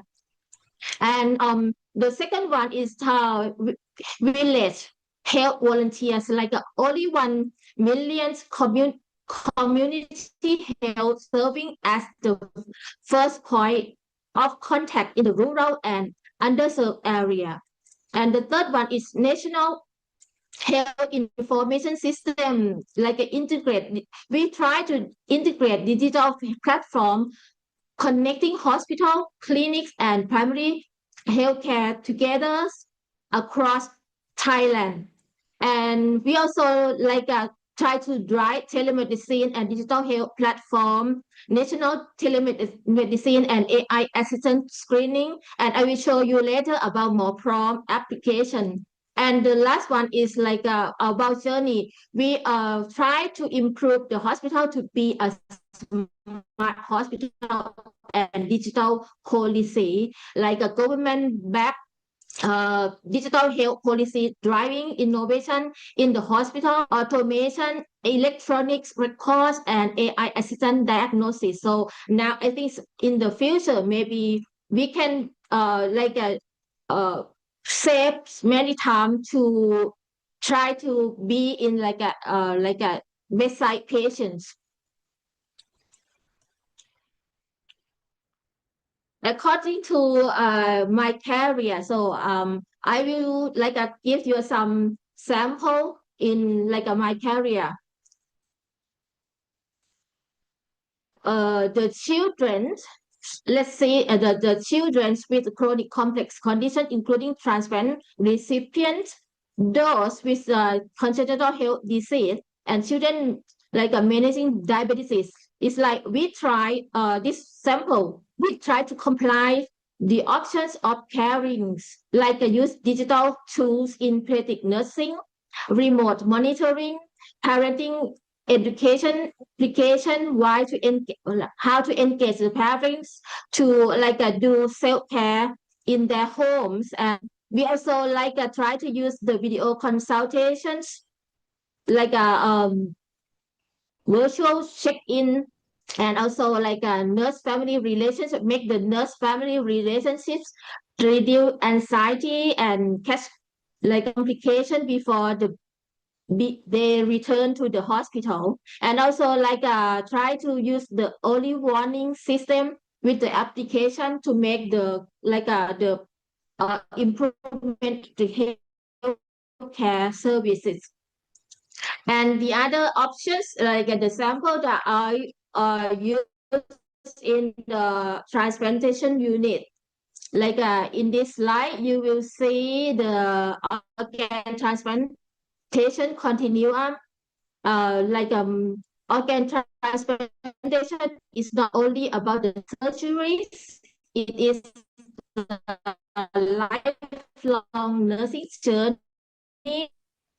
It starts from the moment doctor identifications, transplant for the recipient, discharge the recipient, go to their home, and nurse have to do bring follow up to check that they have no problems about the organ rejection after that. So no technology can replace hope, but technology can help nurse deliver hopes faster. So this one is and the sample I will show.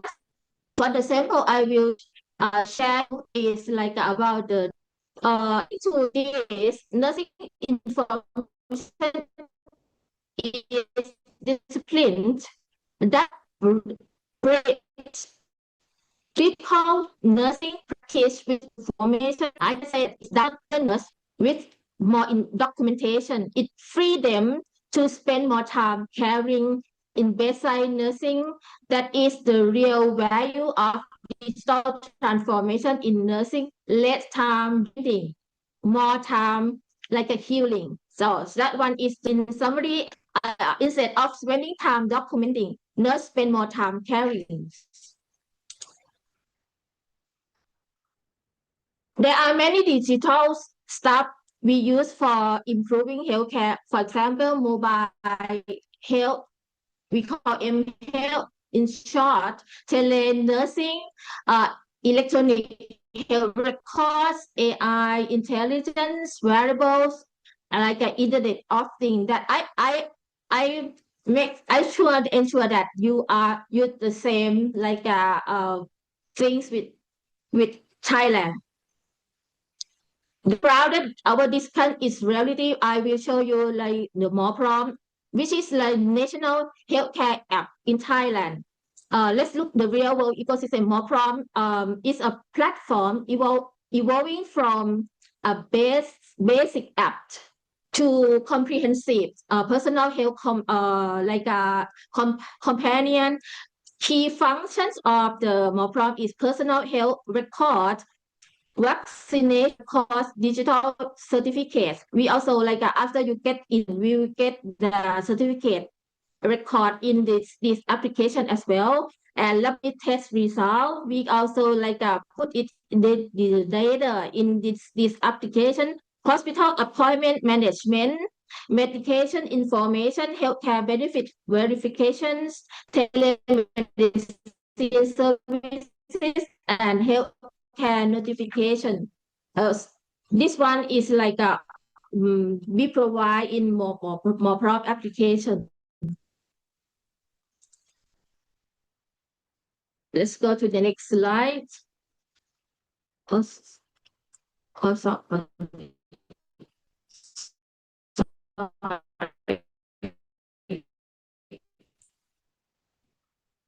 Sorry.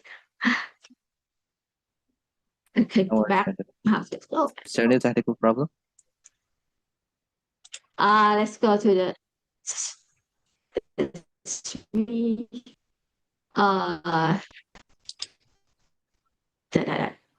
moment. Okay. So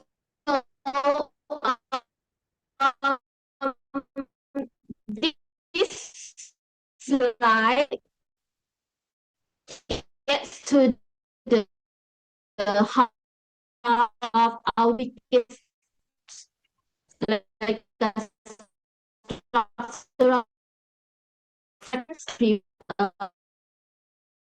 biggest administrations like administrative delays and directly contribute to nursing's burnout.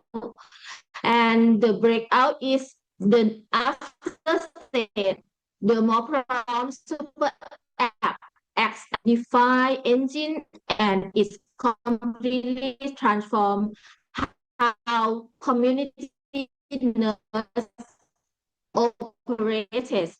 At the primary healthcare unit, nurse no longer using paper through integrated patients' histories, allowing them to deliver precise data-driven chronic care. Is like NCD right to the community, and by pushing their services through accessible channels like Line, as I think you will know or already know about Line application, we bring the care perimeter directly to the patients.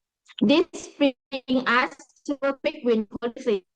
At the bottom, doctor and not citizen not getting when we use technology like this mental data silos, we are missing. And this slide, I would like to tell it is about redesigning healthcare delivery to make it sustainable, more equitable, and more center. One of the greatest challenges facing healthcare system today is sustainability, and across many countries, include Thailand as well, hospitals are overwhelmed and healthcare costs continue to rise. Thailand has addressed this challenge by redesigning care, build more hospitals, but by bringing healthcare closer to the hospital, it's like being closer, being healthcare worker to like to people homes through digital health. On the left that you see from the photo, this picture represents the part of digital health.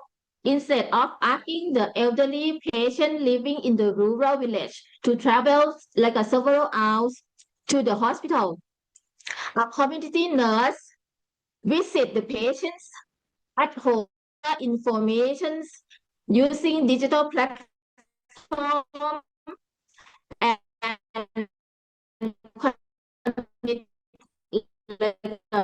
physicians remotely. So we all like have family doctor to visit their home like in a week. This approach shifts care from the, according to the graph, you will see there are three dimensions of sustainability. It's like a resource optimized, and the second is system resilience, and the third one is the financial human equity. And Thailand's National Health Security of Home Healthcare Service together at the results, patients spend less on travel, clinicians can care for more effectively, and hospital avoid unnecessary admissions. Sustainability is therefore achieved not only through technology but also policy as well. And can healthcare system with the digital transform? Can you answer this?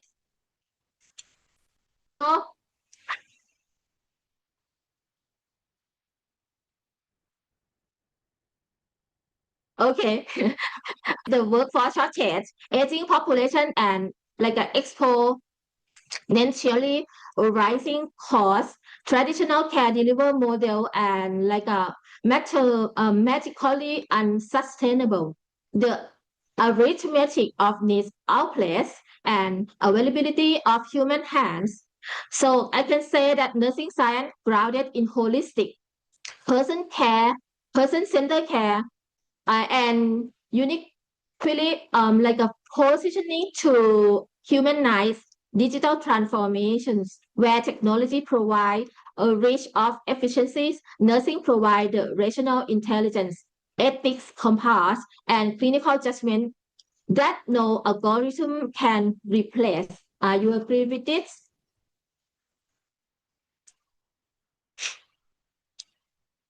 Okay, let's go. I can say that technology should never be replaced.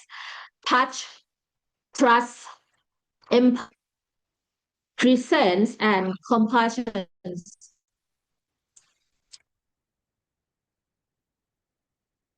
So let's go to control. I have time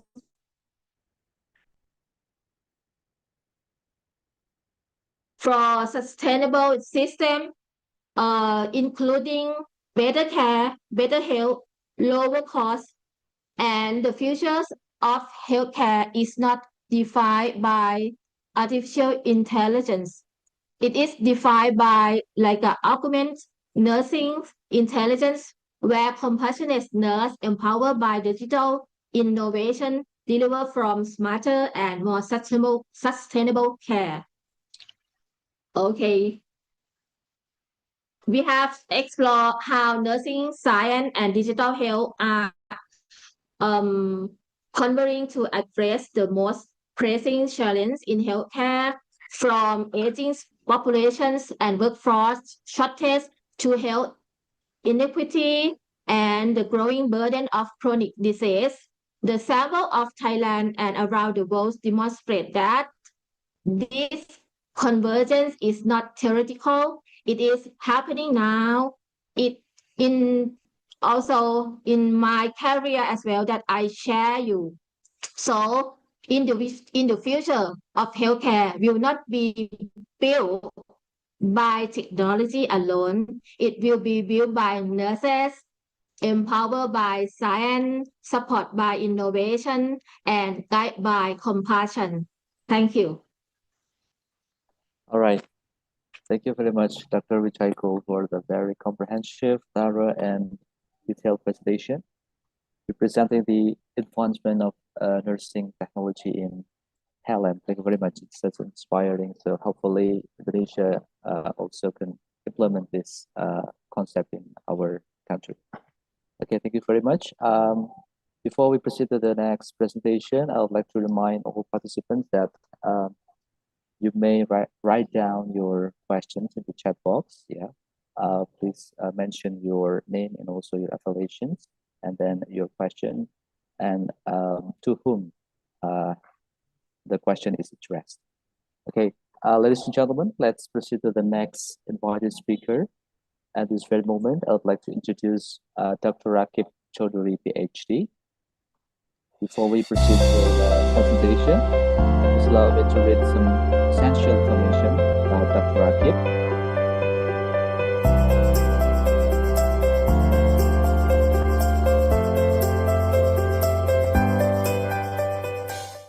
Right. Dr. Rakib is a doctor from the School of Curriculum, Teaching and Inclusive Education, Faculty of Education, Monash University, Australia. He completed his PhD from the Faculty of Education, Monash University, Australia. His research interests lie in the various aspects of TESOL and ESL.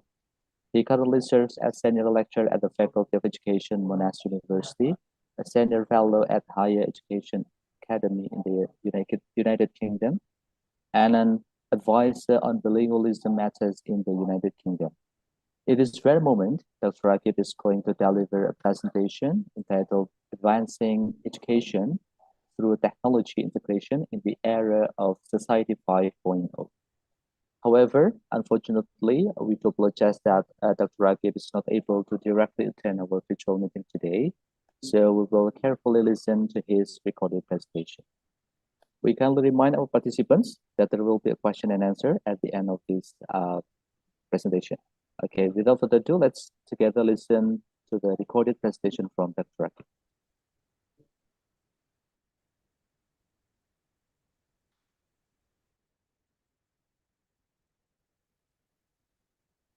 Hello, everyone. My name is Rakib Chaudhary from the Faculty of Education, Monash University, Australia. It's my great pleasure to be here to present at the first international conference on multidisciplinary research and innovation, ICMRI 2026. I'd like to thank Dr. Priyanto, Director of LPPM, Universitas Ngudi, Waluyo, and Dr. Nurintan Rohmawati, my host, for inviting me to present at this conference. I couldn't be there in person because at the moment I'm in Jogja, but hopefully I'll see some of you on my next visit to Semarang. Let's get started. My topic is critical AI literacy, and I have a question on the title. The title is Who or What is Reading You? Critical AI Literacy in an Age of Algorithms, Platforms and Power. So let's get started. I'll start with some numbers. Indonesia is one of the highest consumers of the internet in the whole world. Internet penetration is more than 80%, which means 80% of its population of almost 290 million in 2026 have access to the internet. And that access is also a very big part of education, primary, secondary, and tertiary level. It's a very, very big part. It's a big part, one of the most, the largest internet consumers base in the world is from Indonesia. However, this access is not the same as capability. Capability is what we can do with the resources that are made accessible to us. And that's where literacy comes in as an important aspect for us to think about.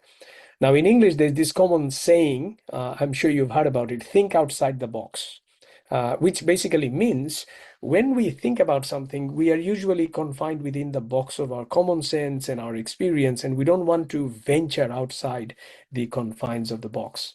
So think outside the box means take risks, be more critical, things like that.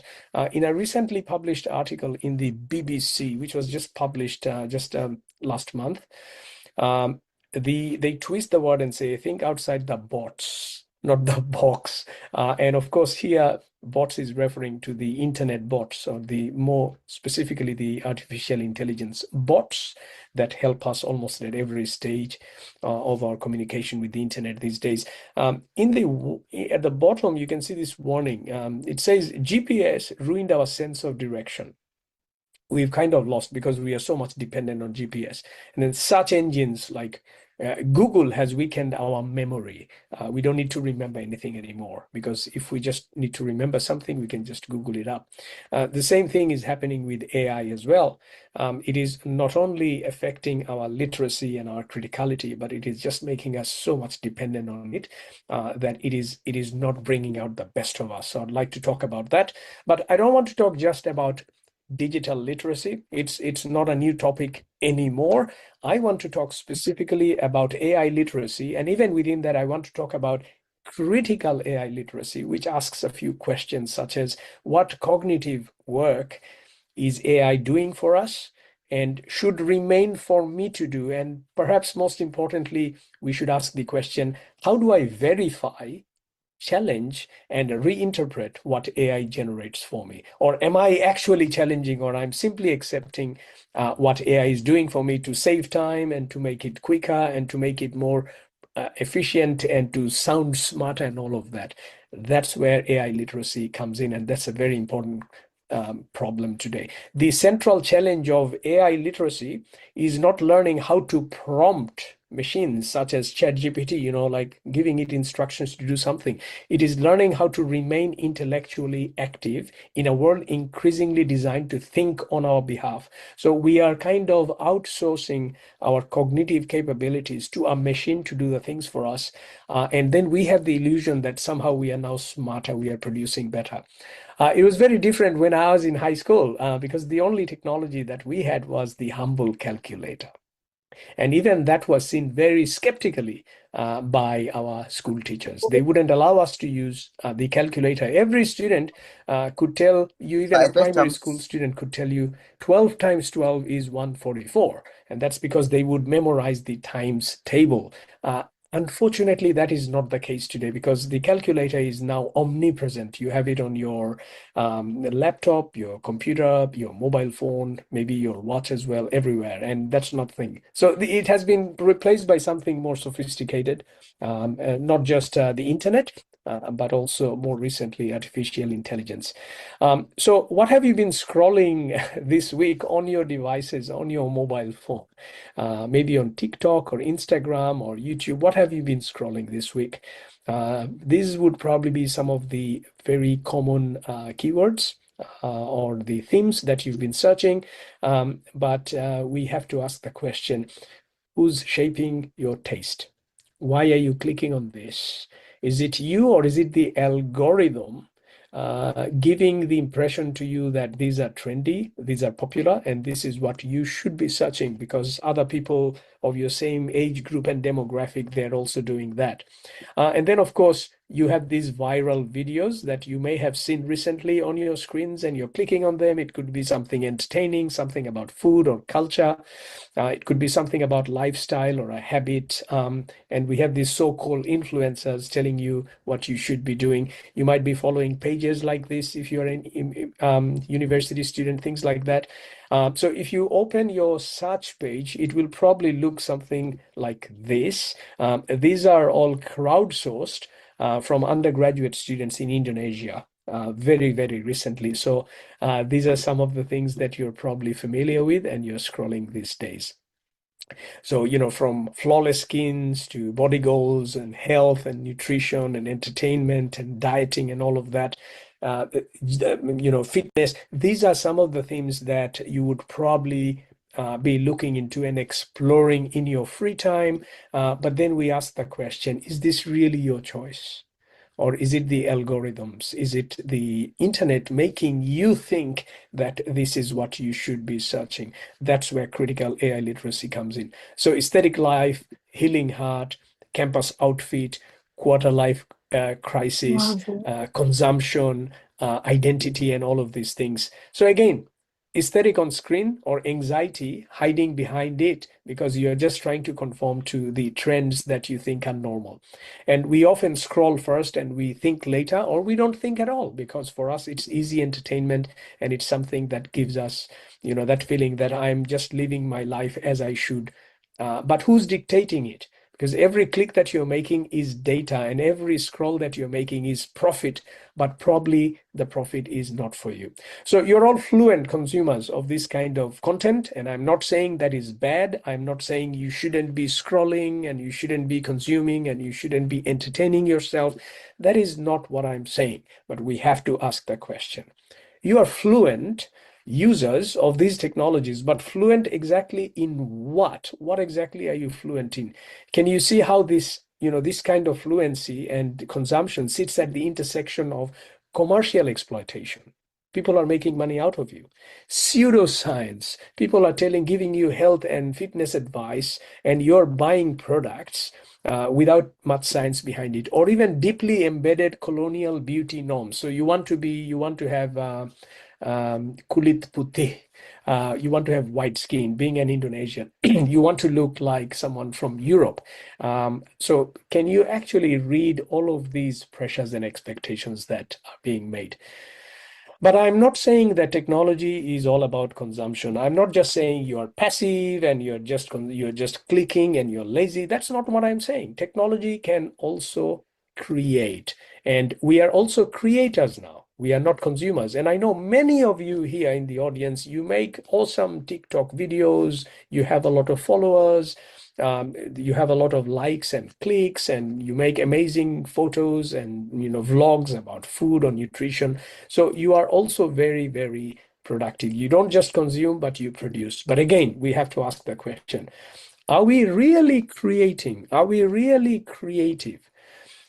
This is Bloom's taxonomy, developed by Benjamin Bloom in the 50s and later developed by his students more recently.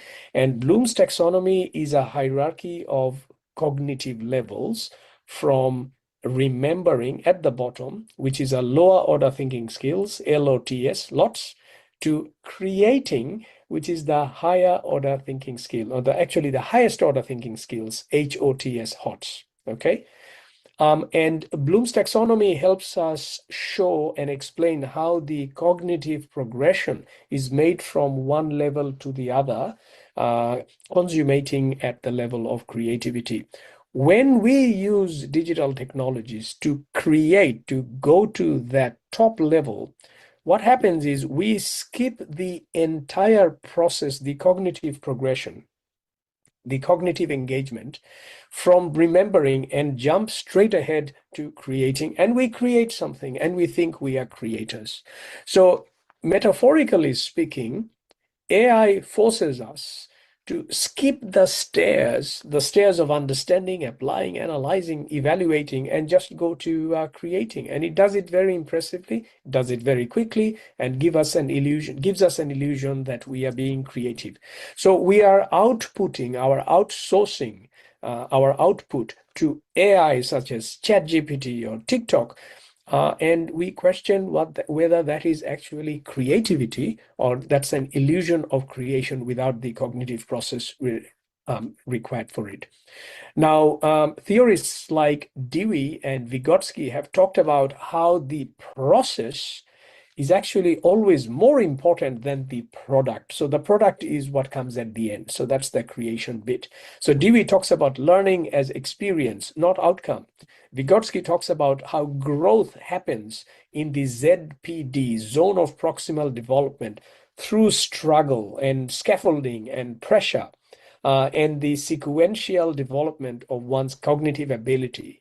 And when we use AI and we create something, we are negating the entire process and trying to arrive at the higher order thinking skill of creativity by not going through all the stages that should precede the creation of a product. So how do we redesign learning so that the process can't be outsourced? That's part of critical literacy.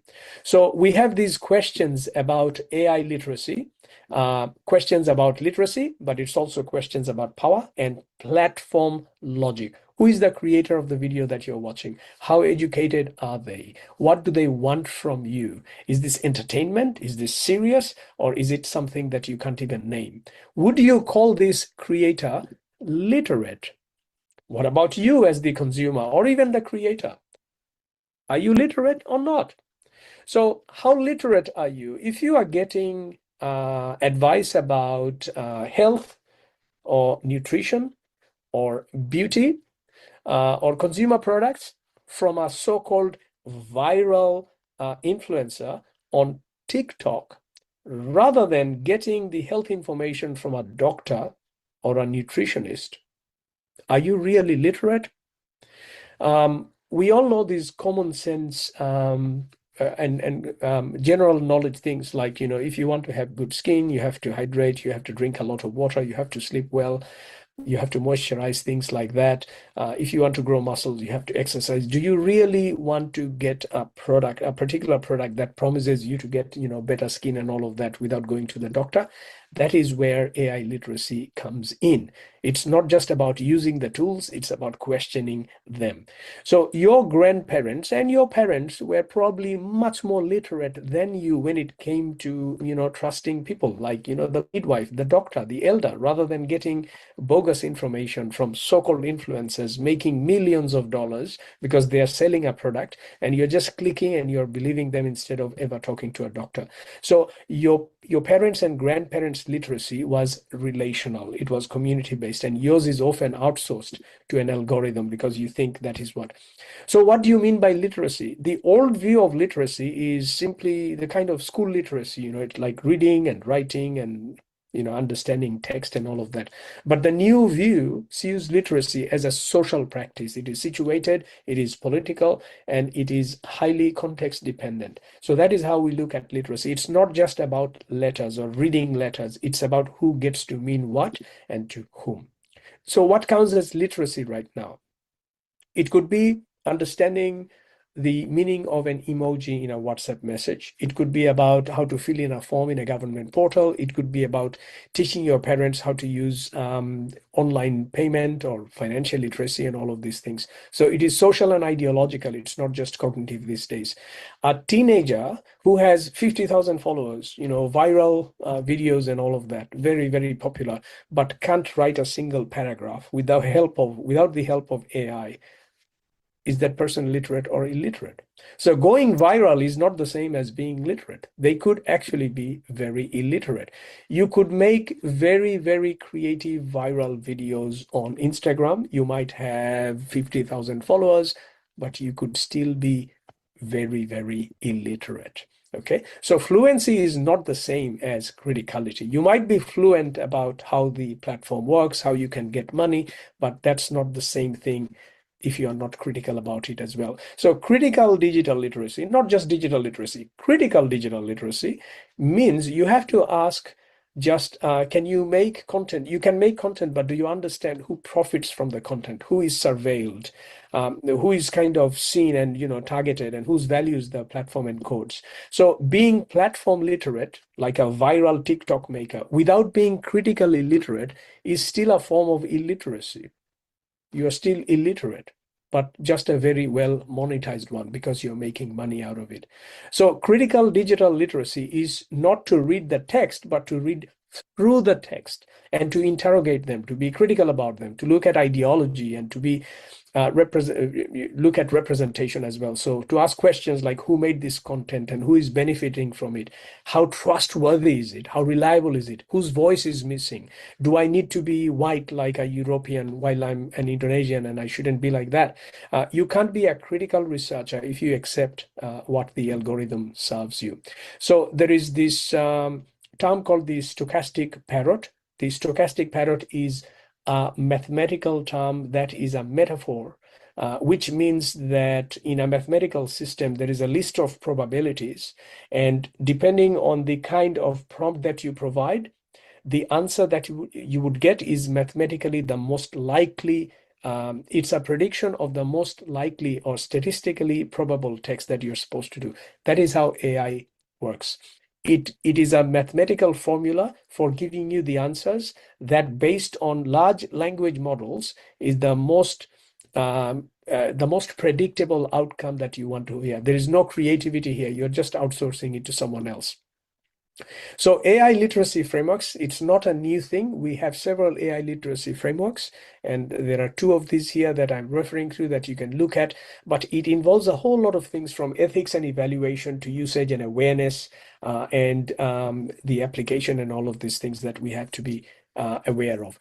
So for those of you who are English language or linguistics or teacher education learners and teachers, we also have to understand that AI is simply not a teaching aid. It is also something that imposes ideological conditions. It is not neutral. It is very political. It tells you what is right and what is not right. So AI critical literacy is something that we all have to be aware of. So if the old view of literacy was simply about trusting media or not trusting media, understanding the difference between misinformation and disinformation. The new challenge is whether students can remain interpreters rather than simply passive consumers of content, and be critical rather than just being recipients of knowledge. Okay, so are you actually producing knowledge, or are you just being a consumer? So a metaphor to understand this would be, you want to build muscles, you go to the gym, but instead of doing the heavy lifting, you're making a robot do the heavy lifting for you, which is a metaphor for what we do when we try to use technology to make our lives easier, to work faster, to work more efficiently and more impressively, but then you're not gaining any muscles. So we have to be very careful about that. So just before I finish, this is my takeaway message.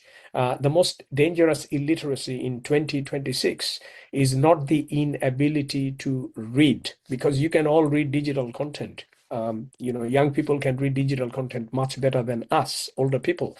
But it is the inability to question what is reading you and what is shaping your taste and what is making you think this is normal, and what is preventing you to be not just less critical but less creative because you think technology is so cool to use. So we have to keep that in mind. And I'm not saying that you shouldn't use technology. I'm not saying AI is bad. I'm not saying AI shouldn't be used in education. What I'm saying is we have to be critical producers and critical consumers when it comes to AI and digital technology in general. Thank you very much, and I look forward to seeing you in Semarang in my next visit. Thank you very much. Terima kasih. All right, thank you very much, Dr. Rakib. I do believe that all the participants have curiosity about this presentation, and perhaps apparently you have questions and something to clarify, but unfortunately we couldn't have further discussion with Dr. Rakib. Okay, so you can have further discussion with Dr. Rakib through email, or later on, hopefully we can have always that opportunity to meet in the future seminar or conference. Thank you very much, Dr. Rakib. So this is the important agenda that we are going to have. We are going to have the discussion with our invited speakers. It seems that there are a lot of questions here in the chat box, and especially for the first invited speaker, Dr. Anis. Yeah, it seems that you have answered some of the questions here. Would you like to restate or reinforce the answer, or we go directly to the unanswered question, Dr. Anis?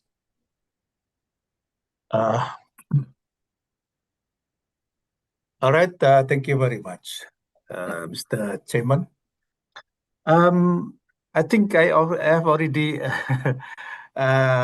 written the answers there in the chat box. Yeah. So basically, I appreciate all the comments and also the questions. I hope that those who are asking the question, please refer to the chat box. Yeah, thank you very Okay, much. thank you. Thank you so much for Prof. Anis. Okay, there are still, if I'm not mistaken, there are still two unanswered questions, Prof. Anis. The first is from 3 or 2, if I'm not mistaken. Which one? Yeah, the first is from Madam Nur Intan Rahmawati. Yeah, what is the key to success for an entrepreneur or businessman? Secondly, I already the one already. Sorry. Sorry. Yeah. How about from Miss Septiani Trisutrisni? Trisutrisni. Yeah, here. Okay, the question is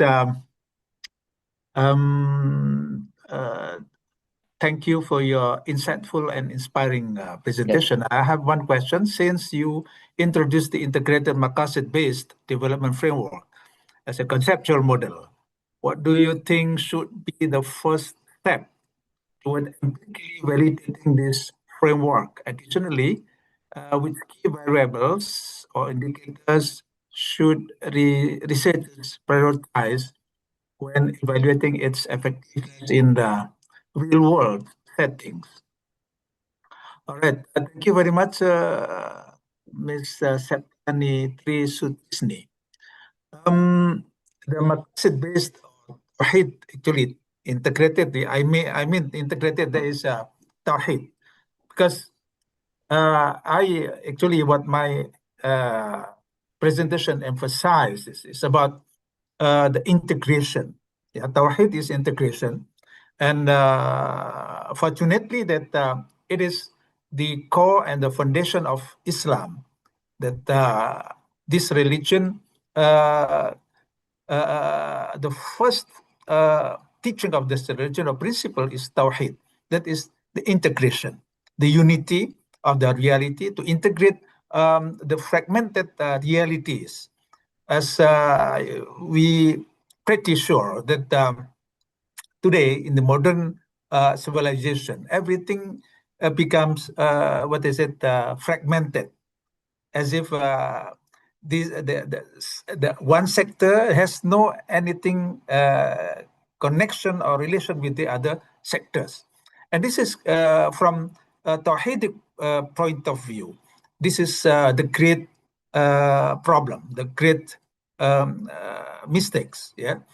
So I introduced here and I developed in this presentation. Actually, I prepared my paper also that this must be reintegrate. Yeah, because as Allah Subhanahu wa Taala has created this world as a one reality, as an integrated reality, and then human being, based on their fragmented views or worldview, they compartmentalize, all these realities. So, in order, and we pretty sure also that because of this fragmentation has created crisis, human crisis, environmental crisis, and so on and so forth. So this is what we need to reintegrate again. That is to introduce or to reintroduce the concept of Tawheed and Maqasid based framework. This is my response. Okay, thank you very much, Prof. Anis. Yes. Okay. Is it answering question, Ms. Septiani Sutrisni, or you still have further question or something to clarify? Hello? Okay. It seems that it already answers the question. Okay. Prof. Anis, honestly, I also have 2 questions here. Yes, please. Yeah. All right. The framework you have already proposed is such a very becomes solutions for today's problems. Okay.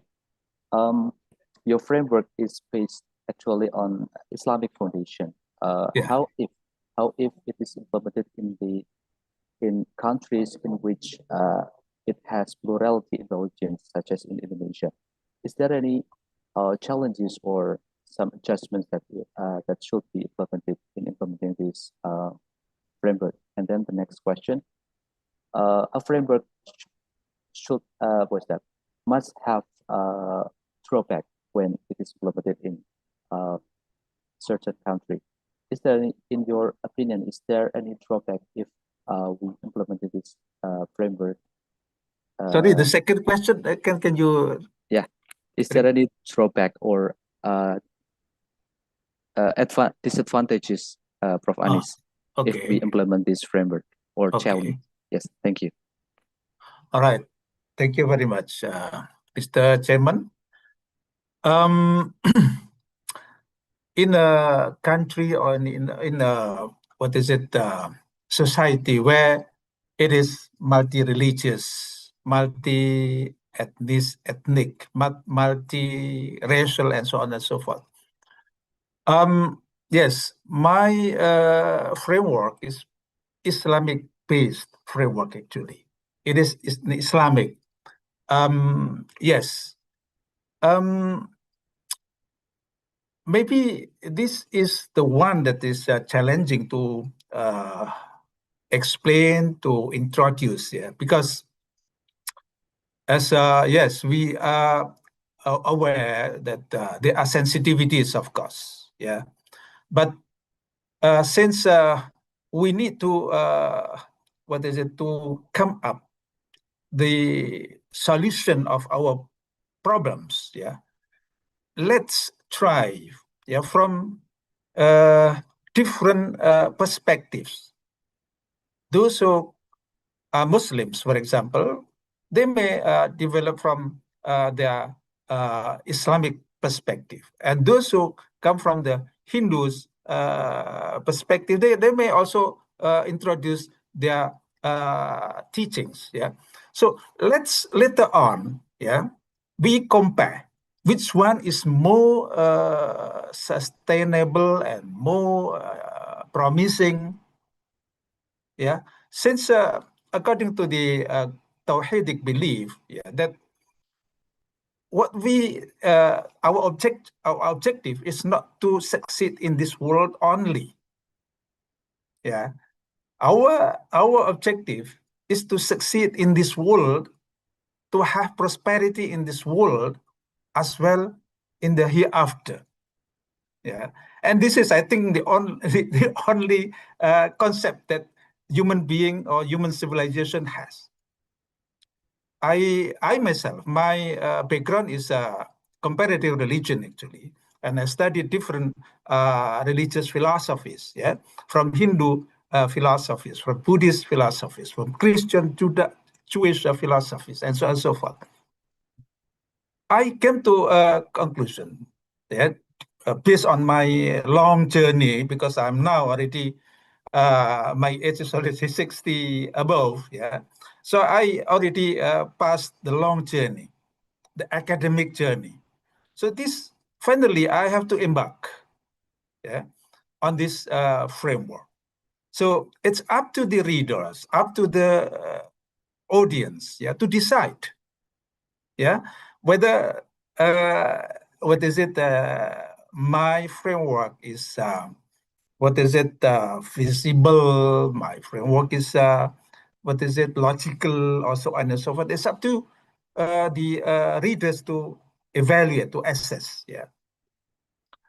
As I already emphasized also, Mr. Chairman, that yes, the challenge sometimes, or not sometimes, yeah, as based on my readings in Al-Faruqi and also the late Professor Said Muhammad Naqib Al-Attas, yeah, the concept of education. Yeah, the challenge is this because of the fragmented worldview. This is the problem, the main problem of the modern man. So, in order to to cure, yeah, this fragmentation, to settle, to solve this fragmentation, then we have to reintegrate again. That is Tawhid, as the Arabic word or Arabic term Tawhid carries the meaning. So the Arabic Tawhid carries the meaning of integration, actually, to unite. Yeah, that's why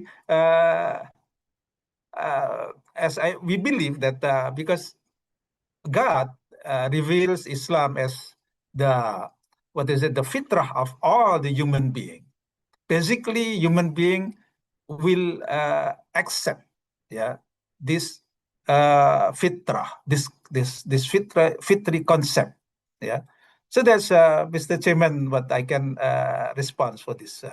Otherwise, I refer you to my writings, my works, yeah, my books, and my articles. Thank you very much. Yeah, thank you very much, Prof. Anis, for the crystal clear answers and very detailed exploration and elaboration. Okay, thank you very much, Prof. Anis. So let's go to the next question. It is addressed. There are two questions addressed to Prof. Kashimov. Okay, Prof. Kashimov, the first question is from Ms. Diani. from Ms. Hardiani. So the question is, I would like to ask if you could offer one key recommendation to young researchers working on communication and digital technology. What would it be? Thank you very much. Okay, Prof. Kashimo, you're here? Yes, I'm here.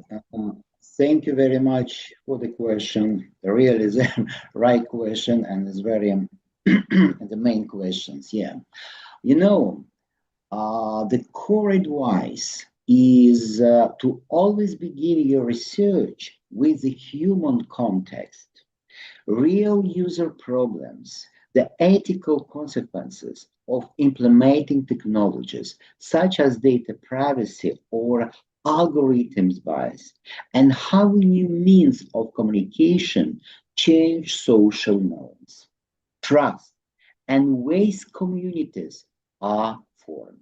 Technology should remain merely a tool for solving specific human tasks rather than being the ultimate goal of the research itself. To make this recommendation practical for young research, what can I advise? Combine methods, integrate big data analysis, data science with qualitative approaches, in-depth interviews, ethnography to understand the human motives behind the numbers. Consider long-term implications, evaluate not only the short-term effectiveness of a product, but also how it will transform communication habits in 5-10 years, and uphold digital ethics, prioritize research transparency, user data security, inclusivity of the solution you create. This is my answer. Okay, thank you very much, Professional. Okay, Ms. Hardiani, is it answering your question or you still have other question? Yes, I think it's enough. Thank you very much, Prof. Gasimo, for your answer. Thank you. Okay, thank you very much, Ms. Hardiani, for the question. Okay, the next question from Ms. Saptiani Tri Suprisni, Prof. Kashimo. You proposed that artificial intelligence should encourage dialogue by asking clarifying questions rather than simply moderating content. How can this approach be implemented while ensuring that AI doesn't unintentionally reinforce misinformation, bias, or harmful narratives? Okay, I agree with your questions, but I try to answer. This concept can be implemented through a Greek philosopher, Socratic filter. The artificial intelligence should act not as a censor, but as a strict logician. Instead of blocking contact, it asks questions that test the structure of an argument. What is the source of this data? Is there independent confirmation? Or what factors might disprove this hypothesis? To prevent reinforcing misinformation and bias, this dialogue must be rigidly unhurried to verified knowledge bases in real time. If a user's fact contradicts relevant data, such as official statistics, the model must immediately point out the discrepancy with a reference to the primary source. Additionally, the system requires refusal protocols if there are no credible data available on a topic to discussion. The AI, it means artificial intelligence, states this and ends the conversation to avoid creating an illusion of validity around a false narrative. All right, thank you very much, Prof. Kashimo. Okay, Ms. Yes, Septi. thank you. Yeah, Ms. Septi, is it answering question? Okay, it seems that Yes, for the answers. Okay, one ultimate question, Prof. Kashimo. It's actually my own curiosity. So it happens in my class that the majority of the students extensively utilize AI in their own day-to-day life. For example, to create PowerPoints and then even to write their papers. Okay, so in your opinion, how actually should we treat AI in our academic environment? So it will not result in the dependence of our students to AI. Yes, that's my question, Prof. Kashim. Sorry, because some noisy, yes, and could you maybe repeat or write, because some Yes, okay, I'll try to repeat once more my question. Yeah, Prof. Kashimov, so it happens into my class, yeah. The majority of my students extensively utilize AI in their teaching and learning process. For example, they use AI to create presentation, even to write papers. Okay, so in your opinion, how do we treat AI in our academic environment so our students will not depend on AI? Was that significantly? Yeah, that's my question, Prof. Kashima. Of course, yes, it's very interesting questions, but in this position, yes, nowadays many students use, of course, the artificial intelligence, for example, in the research and others. But if we say, for example, in our culture, of course, now we have the new laws in this position. But to my mind, we should to use the new rules of that method. So,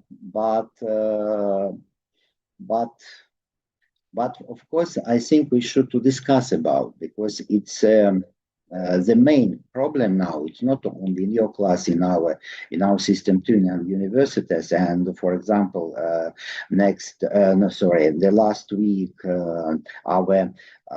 our government concentrated to the same problems, and that if we really want to answer for this question, of course, we should concentrate not on the position of scientists and the position government too. It's my position, and so we should, I think, to discuss in future about it. Yeah, thank you very much, Prof. Kashima. It seems that it has become a worldwide problem nowadays, Prof. Kashima. Okay, thank you very much, Prof. Kashima. Let's proceed to the next question. Yeah, there are about 3 questions addressed to Dr. Wichaiko. Okay, the first question is from Miss Dian Kristanti. Okay, let me read the question, Dr. Wichaiko. Dr. Wichaiko, are you still with us? Hello? Yes, yes. Okay, okay, let me read the first question. Given that predictive analysis is highly data dependent, how can we ensure the quality of historical data is unbiased to avoid flawed predictions? This is especially critical in EWS to effectively prevent patient deterioration.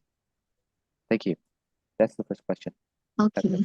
Yep. But thank you for wonderful questions. You are asking one of the most critical questions in modern critical informatics now. In an early warning system, historical bias, I think is the like important, because it can lead to miss the patient's deteriorations, to many false alarm, right? In Thailand, we host hospitals in many hospitals like try to cope this problem as well. I can say that there are many common source of bias, when you are busy, when you work, when the nurse is very may delay or miss a recording vital sign. It can make a documentation bias, and the other a sample is some patients are not admitted to the ICU because no beds are available. It's we have some resources bias as well, and also a representation bias. So to reduce this bias, we try to treat missing data as meaningful rather than assuming it's normal. And the other thing is use clinical deteriorations. It's example that not ICU admission alone. So we try to audit data across different shifts of the hospital, and also validate the model of the multiple healthcare system. One is we try to reduce the bias while we working, and becoming the reliable data with nursing expertise. We can build a more correct, fair, and trustworthy early warning system. It makes answer your question. Okay, thank you very much. Miss Dian Krisanti, does it answer the Hello? question? Do you hear me? Do you hear? Yeah, Miss Dian, is there any thing to say? Okay. I think it already answers the question, Dr. Wichaiko. Thank you. Okay, let's continue to the next question. It's from Madam Nur Intan Rahmawati. I'm interested in building a unified digital health ecosystem. And the question, to what extent have the validity, reliability, and accuracy of this application been evaluated? Furthermore, what risk mitigation mechanisms are in place to address potential system errors, and what are the possible impacts of such errors on patient safety, the quality of healthcare services, and clinical decision-making? Yeah, that's the question, Doctor. Okay. The most important I would suggest is that the application should be evaluated for validity, reliability, and accuracy before we use, right? It's the real world data are change a lot. So the instruments or application we use is we should test it before use it, right? So I think this one is important. Without this, a safeguard, error may affect patient safety as you concern, and the quality and clinical decision making will affect by error data. I think this one is quite important. For my answer is conclude this one. I think everything we will use and the validity, accuracy before using it. Is make sense? Is answer your question? Okay, thank you. All right, Madam Rahmawati, does it answer your question, Madam Rahmawati? Yes, all right. Yes, all right. It's already answers the question. Thank you very much, Dr. Wichaiko. Okay, the last question here, Dr. Wichaiko, from Mrs. Swanti. Yes, from Mrs. Swanti. I think she also graduated from Thailand for her master degree. So I do believe that she also understands the situation there. Okay, here the question. How are hospitals and the Thai government working to integrate nursing science and digital health innovation for the public particularly those living in remote areas and individuals with limited technological literacy? Yeah, that's the question, Dr. Wichayko. Okay, I think in Thailand, the key strategy in our policy, we try to training smart village health volunteer, which we call ASOMO. It's like healthcare volunteer who work in the sub-district and in the rural area. More than like 1 million village health volunteer are trained to use the digital tools, and they visit the patients, collect data at their homes, and such as blood pressures and blood sugar, and upload information into the health system.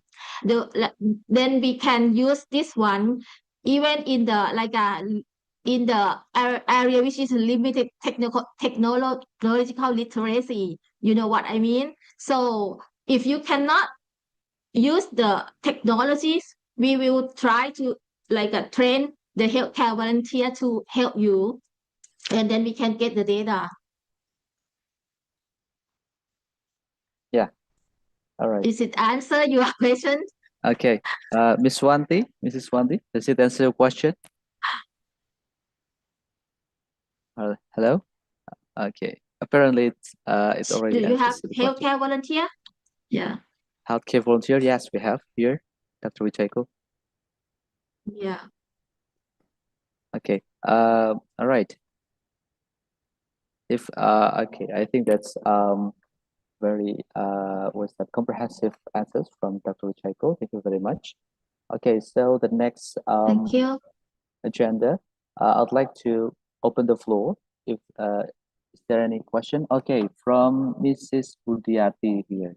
Okay, Mrs. Budiati, please turn on your microphone and directly deliver the question to the party speakers. Then. Hello, Mrs. Budiati, are you there?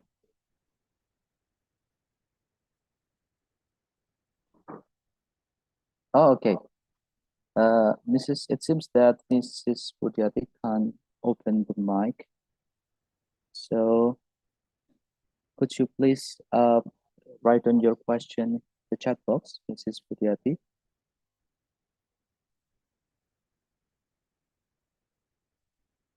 Okay, and I offer.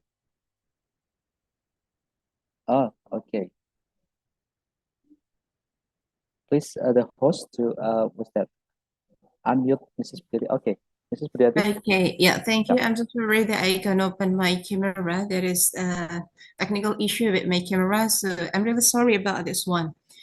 Again, thank you for the time giving for me, and thank you for all the speakers for this morning. It is very interesting topics to talk about this, yeah, about the AI, digital literacy, and any kinds of the multidisciplinary here. And I really interested to this one of the topic about how the digital literacy. So my question is addressed to Professor Chaudhry. Okay, actually my question is also following the previous question from Mr. Rizky about how the AI used in educational setting.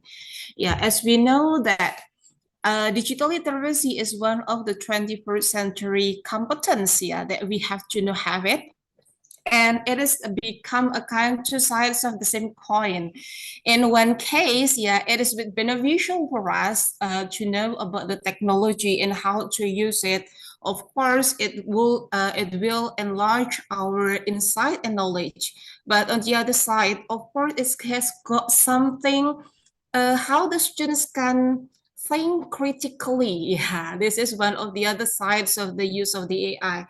And we know just this morning, I see the news about the analysis of the students' competence in mathematics and also in other case that, the score for the mathematics, the means for the TKA, this morning it is just published, it is just around 42 or 44.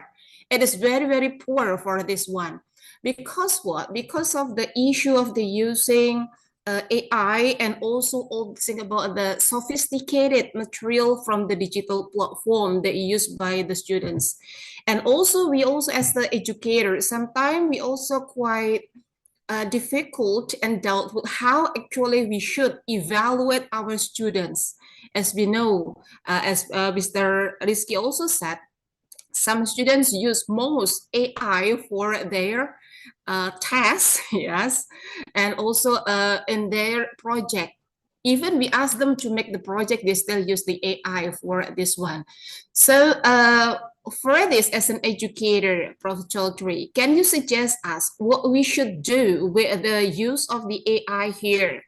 As we know, we can't neglect it and we have to confirm about it, but how we should treat them, how should we confirm the use of AI by our educators and also our students? Okay, thank you. Okay, thank you very much, Mrs. Budiati. The question is addressed to Dr. Rakib, but however, Dr. Rakib couldn't directly attend our virtual meeting today. So the question will be forwarded to him, and later on, we will let you know if he has already responded to the question. Thank you very much, Mrs. Okay. Okay, thank you, Mr. Rizky. Thank you very much. Yeah. The next one, yeah. Mrs. Laila Margareta, yeah, you may deliver directly your question.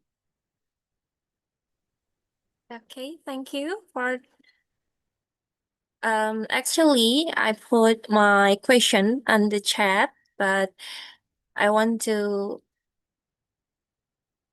read that.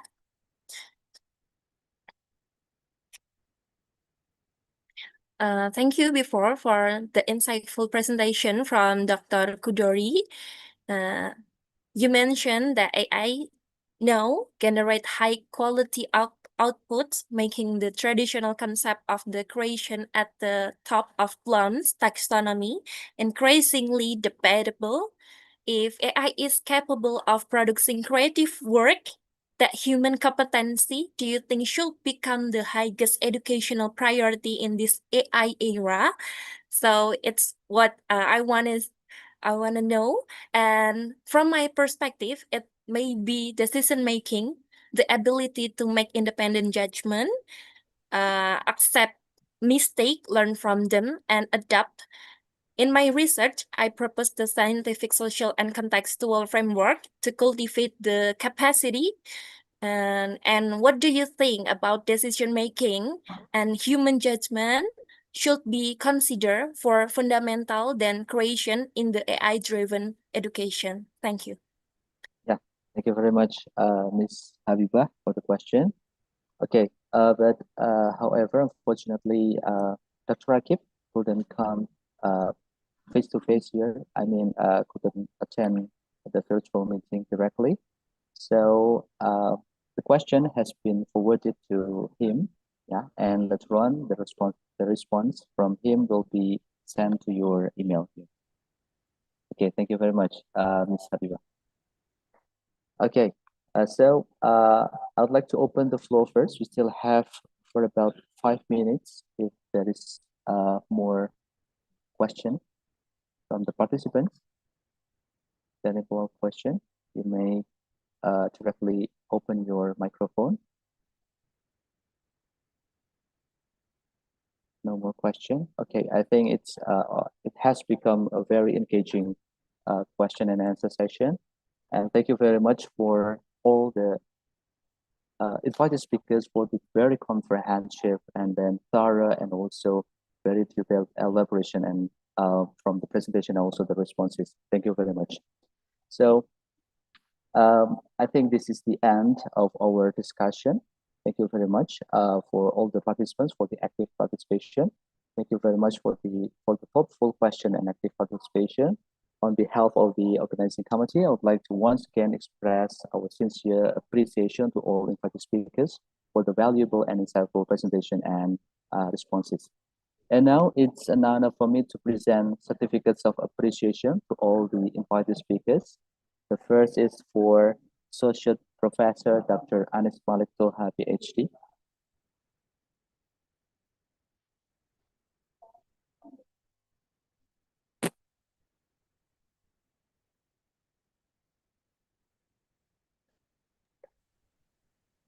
Okay, thank you very much, Dr. Anis, for the insight and also a very fruitful discussion today.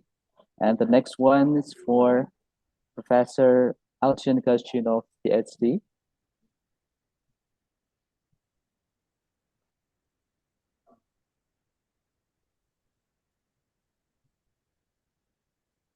Thank you very much for your valuable contribution, Prof. Alcin Kashinov, PhD.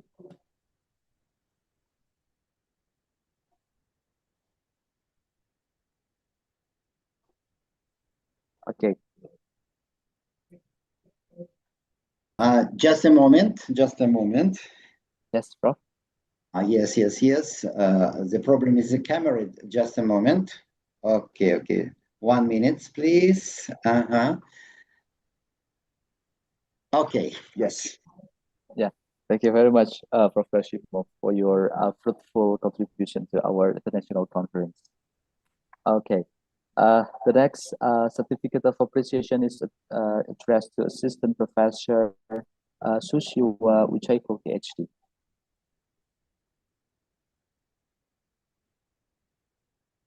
Thank you very much, Dr. Wichaiko, for your contribution to our international conference. See you at the next international conference. Okay, and the last but not least, it's the certificate of appreciation for Dr. Rakib Chaudhuri, PhD.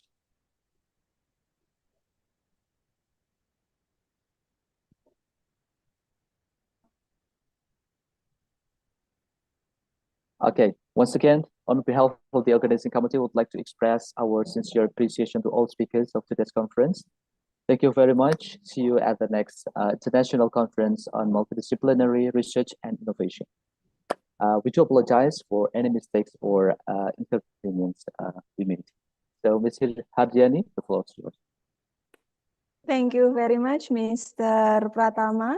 And also, we would like to thank all speakers, moderator, and participants for making this session insightful and engaging. Last but not least, the committee also give appreciation to our moderator, Mr. Muhammad Rizky Adi Pratama, SPD MPD. Universitas Ngudi Waluyo presents you with a token of appreciation in a form of certificate.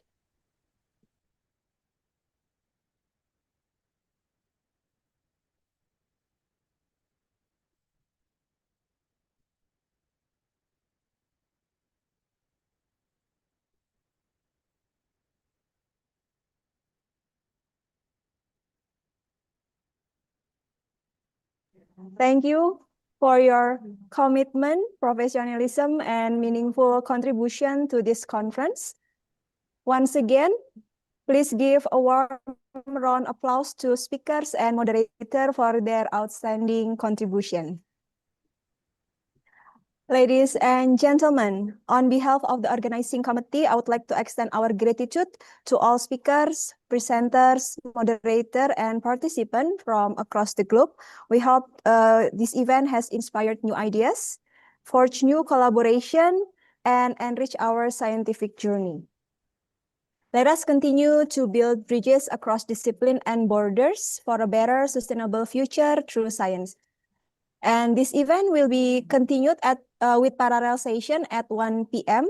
So please make sure all of you rejoin us and kindly check the program schedule and assign room, especially for the presenters for your parallel session in the WhatsApp group. Thank you for your attention. We look forward to welcoming you back shortly. Thank you, everyone.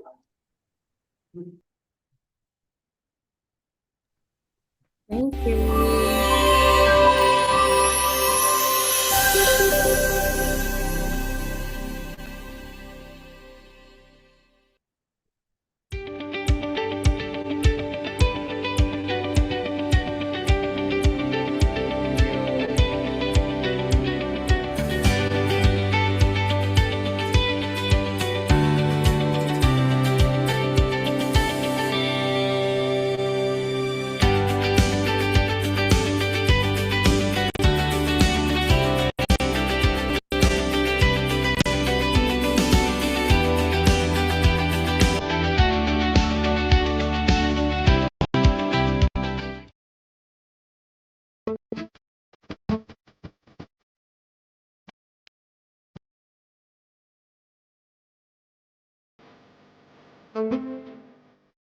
Bukti komitmen kami dalam rangka mencetak generasi unggul yang berbudaya sehat dan memiliki daya saing global.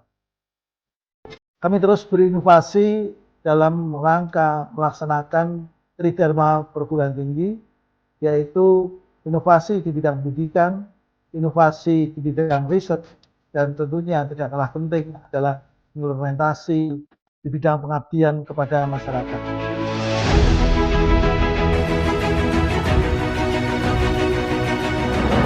Selamat datang di Universitas Ngudi Waluyo, sebuah institusi pendidikan tinggi yang terakreditasi baik sekali. Di sini menjadi rumah bagi ribuan mahasiswa yang berkomitmen untuk belajar dan berkembang dalam berbagai bidang.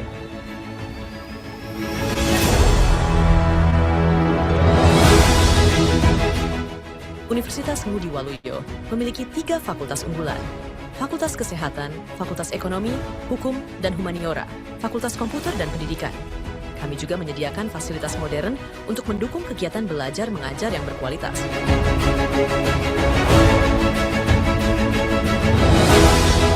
Di fakultas ini, kami berfokus pada pengembangan teknologi dan pendidikan untuk mencetak lulusan yang siap bersaing di era digital. Yuk kita lihat.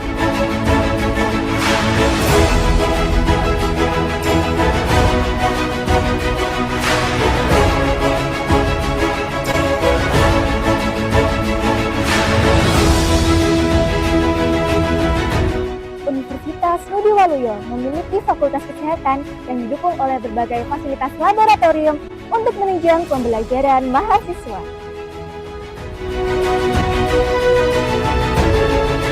Fakultas Kesehatan Universitas Ngudi Waluyo menyediakan berbagai laboratorium modern untuk memastikan mahasiswa mendapatkan pengalaman belajar yang optimal dalam bidang kesehatan. Selain itu, program studi ilmu keolahragaan juga menjadi bagian dari fakultas ini yang bertujuan untuk menghasilkan tenaga profesional dalam bidang olahraga dan kesehatan yang kompeten dan siap bersaing di dunia industri olahraga.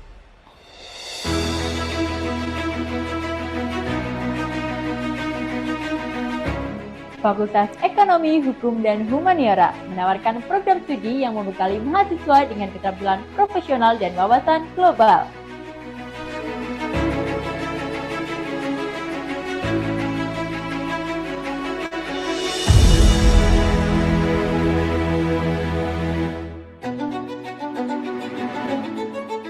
Universitas Ngudi Waluyo memiliki visi menjadi kampus unggul, berbudaya sehat, dan bereputasi internasional. Saat ini kami mengelola 3 fakultas dan 1 program pasca sarjana. Jumlah keseluruhan program studi yang kami kelola saat ini ada 22 program studi.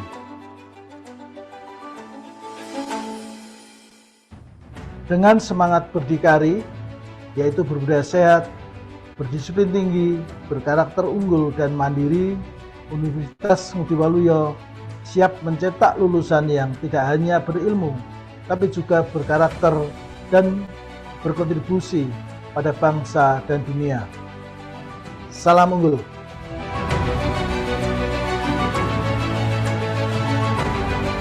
Teman-teman, yuk kuliah di Universitas Ngudi Waluyo, kampus berbudaya sehat dan bereputasi internasional.